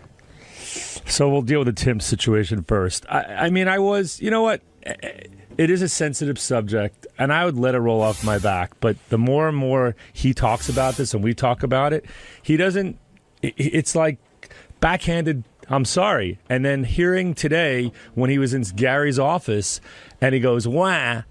You know what? At this point, if he really truly knew it bothered me and he wanted to move on, he would just said, I'm sorry, and that's it. And he's still making a joke of it. So I heard your point, like, does he know he's busting my balls? It's beyond that. And the other point that was brought up is that I'm in your circle, or I circle your circle, but I'm not in that circle. And for him to, in terms of the jokes that go on, and for him to send out that email with the subject matter is bullshit and doesn't even include me in it. So and I don't dish it out. I don't go on Twitter and that's the thing I wanted to bring up. Ross is like, everyone's saying, well, Ross dishes it out. And he's saying, well, how do I? How do I dish it out? Am I in your little Lotus Notes crew when something happens and I send a picture, or I'm busting someone's balls, or I don't write an email correctly, or, I mean, I hear all the little shit that goes on, but I'm not a part of that world. So, Tim, you are. So that was where I was sucker punched. And for him to keep saying, I'm sorry, and there comes Jason, I'm glad, because he's next. I woke up this morning, I was, and then I'm getting all these messages from the Stern haters or the Zapin haters, and it's like, I don't need that. Well, what do the hating messages say? Yeah, what are the Zapin haters saying? The Zapin haters are saying, how do they shut get up. To you? On Twitter. Zapin Fan Network. Okay. Go ahead. Yeah. They're talking about my wife's roles that they might have, enough of that, and, shut up and deal with it. But Tim said, and he said it here, he's like, you call me fat all the time. You think I like that? In fact, I was walking to work today, and I said to myself, When do I do that? I mean, yes, I took a shot at him in the office. I protect that guy. He's been through a bunch of stuff, and I've been there for him. And I've seen his weight fluctuate. I see people give him shit, and I'm around people go, oh, what I'm with Tim. I go, oh, he's working on it. And everybody gives him a shot about his green drinks and everything else. I think I've been a true friend to the guy. All right, well, Tim's not down here to defend himself and his fat, but Jason is. So you should start on Jason and why you're upset with him. Yeah, I don't need this to be an on-air situation, but I will. I thought, it's one thing if you're in charge of the Howard Twitter feed and whatever happens on the show, that's your responsibility. Yes. But when you went to your personal Twitter feed and wrote what you wrote yesterday, why? Well, tell him what did he write? Because it was ball busting. I fucking love ball busting. Had nothing to do with you so personally. Do you want me to start ball busting you? Yes, go crazy with the ball. I don't want to. You know what? I said this to Gary earlier. You know, I care about the little people. I don't mean the little people, but I know where I came from, and I was really a friend of yours and a friend of Will's, and I bust his balls about the Philadelphia Phillies. But when Yankee Stadium opened, I took you along for a tour. I've always helped you out with tickets. I set up you that wanted tour. Some dressing advice, so you came to me and said, "Hey, look, I don't want to look like a schlump anymore." Hold on a second. Wait. What am I making up? You're making it. First of all, I set up that tour. Greg Bonini, he wrote to both of us, and you didn't want to do it. All right, so fuck off. Wait, hold on a second. Second of all, first of all, let's explain what the tweet was. Yesterday, I'm listening to the wrap-up show in the back office, and Tim's leaving. And Power played the clip this morning, and as Tim was walking out, he shouts out that he's going to go Photoshop hair on Ross's picture. Right. Now, to me, that was just such a fucking classic moment. Like, here you are, two guys, they're arguing with each other. Tim's way off mic, and he just shouts that out, and I busted out laughing. And I've been putting ball busting notes up on Twitter all week. So I go, ball buster Tim Sabian. I put the quote up. I go, my new hero. That had nothing to do with Ross. What do you mean it has nothing to do with me? But it was just a joke with the ball busting. Let's go back. I put notes up about the wrap-up show almost every day on my personal feed. Let's go back. But I cared about you as a friend. What fashion advice did you get I've from helped Ross? you out. Clearly great fashion advice. No, clearly you just put on too many pounds so you can't fit into anything else. Oh, Baldy, come on. So I'm done. I'm going to be your coworker. We have to coexist. Fine, Ross, stop being my friend. See, this is what I'm talking about. Tim was wrong. But look how sensitive Ross is. I sent out a fucking tweet about the wrap-up show yesterday, and now this is a statement on our friendship, and he's not going to be my friend anymore, and he used to treat me good, but he won't treat me good. You are the most sensitive motherfucker on the planet. Okay, so goodbye. It's a fact. You're right. Right, you're out of my life. But right, is that what you want? But we're not ignoring friends? the fact that what I said was I thought you were wrong. Okay, and I disagree with you. Okay. You're entitled to that. Thank you. As so are you. Now, does this mean our friendship is over?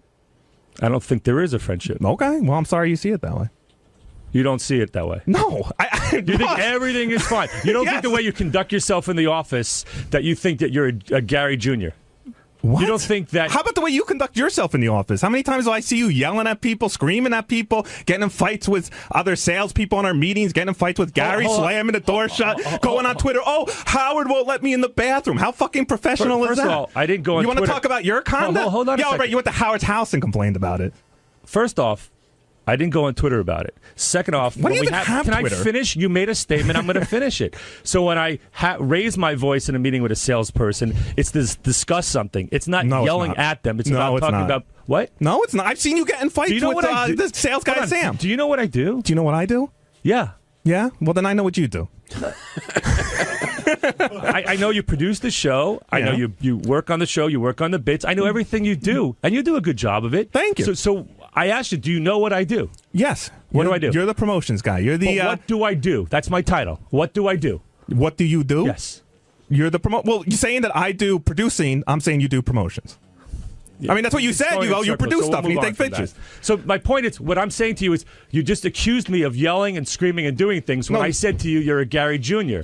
So Okay, so we're both making accusations. Why I act a certain way, and I don't yell and scream. Yes, you do, and I don't see anyone else here yelling and screaming like you do. So if you're gonna call my professionalism into question, I will call yours. Is Gary Jr. an insult or a compliment? Yeah, I was going to ask, what's a Gary Jr.? Yeah, and I'll take Gary Jr. By the way, I don't know why people say, you want to be Gary. Of course, I want to be Gary. Gary's a successful radio producer for 25 years on the greatest radio show ever. Gary's been doing this for 25 years, maybe longer. 28. I've been doing it for 10. Okay, so when you get another 18 years under how many your years belt, have you worked in radio? I'm not talking about me. I'm talking about what I observed about you. Okay, So you observe that I try and emulate my boss's I feel behavior. that sometimes you flex a little more than you should for Okay. some of the power you have, and I don't think you've earned it yet. And I think that you flex. For and I think you flex way more than you should. You hold things over people's head all the time. You get into business that you shouldn't be in, you don't and that you know- act like the whole world But should just Jason- fall. Hell, are you going to let me finish my statement? Yes. Yeah. I don't know what power you think I have or don't have. What power I have is up to Gary and Tim Saban. I Tim didn't say Saban. I the can't power you fucking had. name I it. said the way you conduct yourself. And the way you conduct yourself, I think, is very childish. If you understood and what I unprofessional. did, I understand what I you do. understand. No, you that- don't. Dude, I don't asked care if you were what the I president of do. the United States. When you start calling people fat and ugly in meetings like you do to Sam Ben Ruby, you start screaming at Gary. There's doors being slammed. Oh, Gary, you're killing me. You're killing me. How many times does Gary have to tell you no to something before you'll get the fucking pitch to stay out of his fucking office? So now we're going to the way I asked to do things, and if I hear no, yes.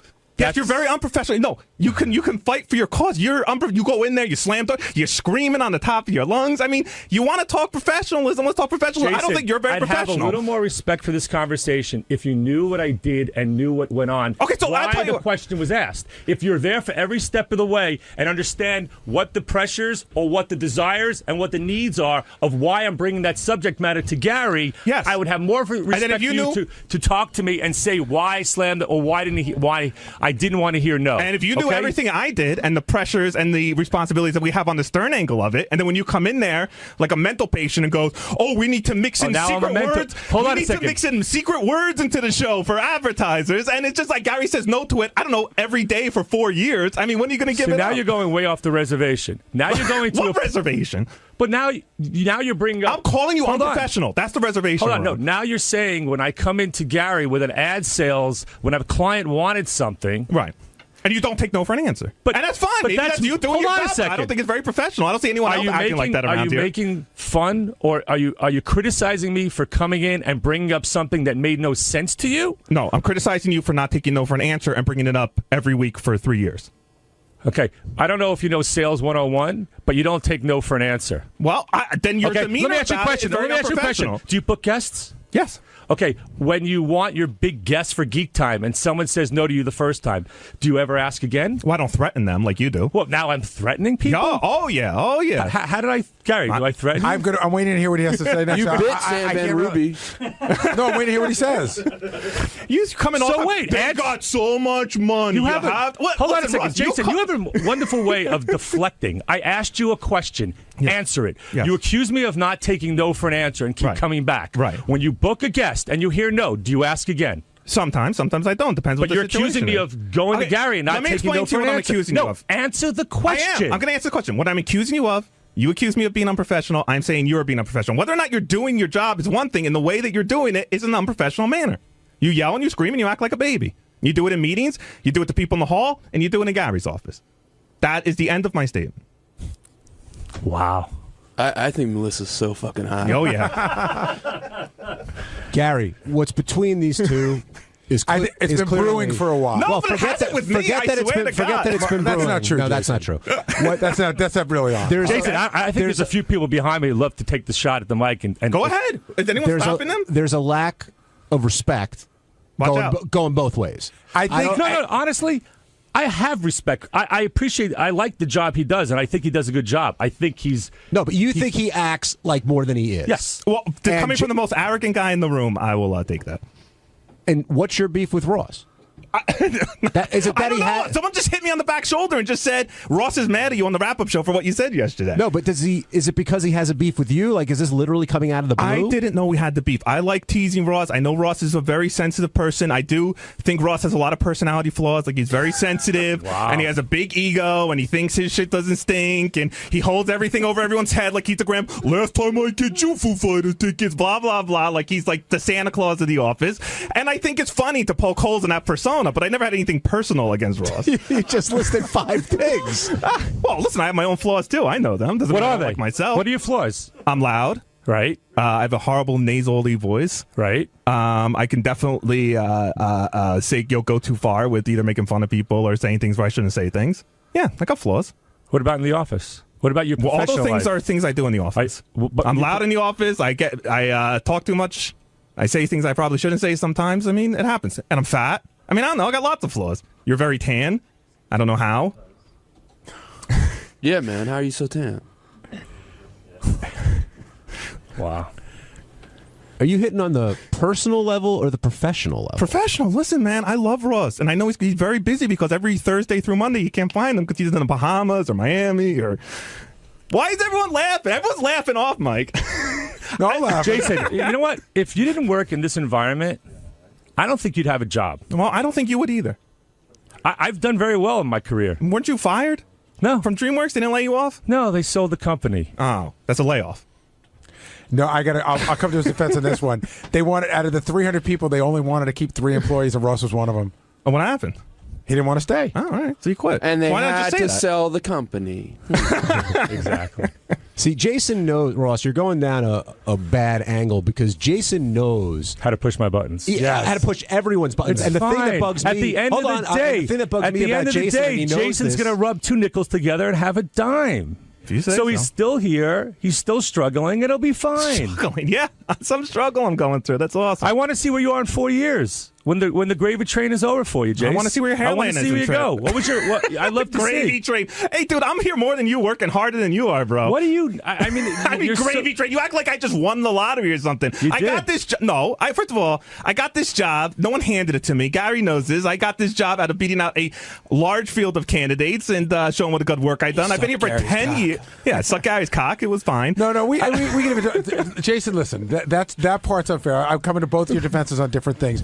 He earned the position and he's good at it. We don't carry anybody around this place. Okay. And I work hard. I'm going to put you on the spot. I'm going to put anybody else on the spot. Is there any truth to what I said about Jason and his flaws in the office? I think Jason. I think he should have admitted to them, though. I really do. I think what you said and what he said are the same thing. He can go over the line. Yes. He does puff out his chest. Listen, Jason knows that classic story about what I let him take over for me in Las Vegas for 15 minutes, and when I came back, they were going to hang him. So he knows he can be like that. What I was going to say, but you didn't let me finish, was Jason knows how to get under your skin, but the thing that pisses me off about it, and he enjoys it. Oh, he yeah. gets off on it. And if you show him that side of you, he will attack because that's a part of his personality that I have you been can't hit in the stand, but he face loves. before? Especially a paper. Wait. Have you ever been punched out? Punched in the face? I don't think I've been punched in the face. I've gotten in a fight before. But especially a paper tiger like Ross is somebody who is great because he has such an inflated ego and an arrogance about himself that anytime you could just needle that a little, it's like the greatest thing in the world. That's why, even though Tim was in the wrong yesterday, it was great fucking radio because, oh no, it got under Ross's perfect fucking skin. And Tim is right. You are a ball buster. And Tim, I'm not defending what Tim did because I think that is wrong the way he took your picture in the meeting and just sent it out on an email without you knowing about it. But, I mean, he did have a point at some point. Get over it, dude. I mean, really. Yeah, see, you're gonna be angry at Tim. You're taking the anger at Tim to me now because I put out one tweet yesterday saying I was enjoying the wrap-up show. Before that? What happened before the tweet? I just told you. Well, I missed it. What, you've been thinking this the whole time? All You're your just little angry at me? bullshit. And you know can't what? even keep an assistant, dude. This is what a horrible boss you are. Wow. People are just leaving you in droves. What are you on, 2 assistants in 3 years now? How fat are you? 285 pounds. So every day I'm going to bring a scale next to you, and we're going to start weighing you every day, and you come to my office and do attendance because you're sure that I don't show up for work. I never said you didn't show up for work. You're more than welcome to come to my office every day to see if I'm there, and there's going to be a scale there, and we're going to have the Jason chart, I ain't your boss. and we're going to watch how work. fat you are every day. So you want to do that with me? No. You can take my attendance. You're sure I don't come? You're sure I'm not here Thursday through Monday? No, Ross, I'm not your boss. I don't really care. No, but you're acting like it. You're taking attendance You for me. called me unprofessional, and we got in this long argument about who's the most unprofessional. But you're making accusations that you can't back up. Well, It's you're easy right here, so say it. Are you not in Miami every other weekend? No, I'm not in Miami every Okay, well, other then weekend. there's your side of the story. Congratulations. And we don't have to talk about my assistant, but she decided to leave, and it wasn't because she couldn't work with me. Okay? Really? Yeah, really. Well, I don't listen. All I know is your assistant's leaving. Tim's got 2 assistants. They're multiplying. He can't get rid of them. They're flocking. Tim has I wish really I wasn't thick working hair, here too. with you. I really do. I really do. Aw. Well, then quit, and then you could beat me up on the street if that's what you're looking I'm to do. not beating you up. Then what? If it's not about that? You are a piece of work. So are you. We're 2 pieces of work having a great conversation honestly, on the air. I think that you'll learn. No, okay, Ross. Honestly, okay, it's fun for this environment. And But listen, in 4 years, I think, aren't you old enough to be retired? You won't know what's going on with me in 4 years. You're going to be on some beach somewhere. All right. Hold that thought. We got to take a break. When we come back, we'll try to resolve this. We'll try to talk about Dave Navarro. Try and let some tension out of the room. You're Don't listening leave, to the Baldy. wrap-up show on Howard 100. Howard 100. Wow. Seriously, come on. No, take a walk. I'm not going to touch you. Just come on, take a No, walk. wait, a guy who just called me an asshole for 8 years to tell me to take a walk with him in the air? Come on. Come here. Come take a walk. You're a big guy behind the microphone. I'm not going to hit you. You're going to have Jim Trellis. Come take a walk. I'm not afraid of you hitting me. I just don't want to have an argument with you off the air. We'll have the argument on here. Raise my voice like I To the camera come? Just take a walk with me. I'm No, I don't feel like it. I'm too fat to I walk. promise you, I'm not going to yell and I'm not going to slam the door. Just take a walk with me. If you can sit there behind the microphone, you can give me the decency. I'll come to your and office talk- after the break. No, after I'd the like show. to talk to you right now. I have to interview somebody that's been sitting there for 20 minutes because my assistant didn't want to work for me. So come over here, Mr. Big Shot. I'm serious. I'd like to talk I'll to talk to you in your office after the Why show, would you or I'll talk to you me on the air now. Because I'm in the middle of doing a radio Because show. You're behind the microphone. You're Mr. Big Guy. I said I'll come talk to you in your office You're after Mr. the Big show. Guy. I'll come talk to you in the office after the show. Talk to me right now. No, I don't want to talk to you. Why not? Because you're not my so boss and you fucking can't order big me to around. talk behind a microphone. You can't talk to me. Please turn it off.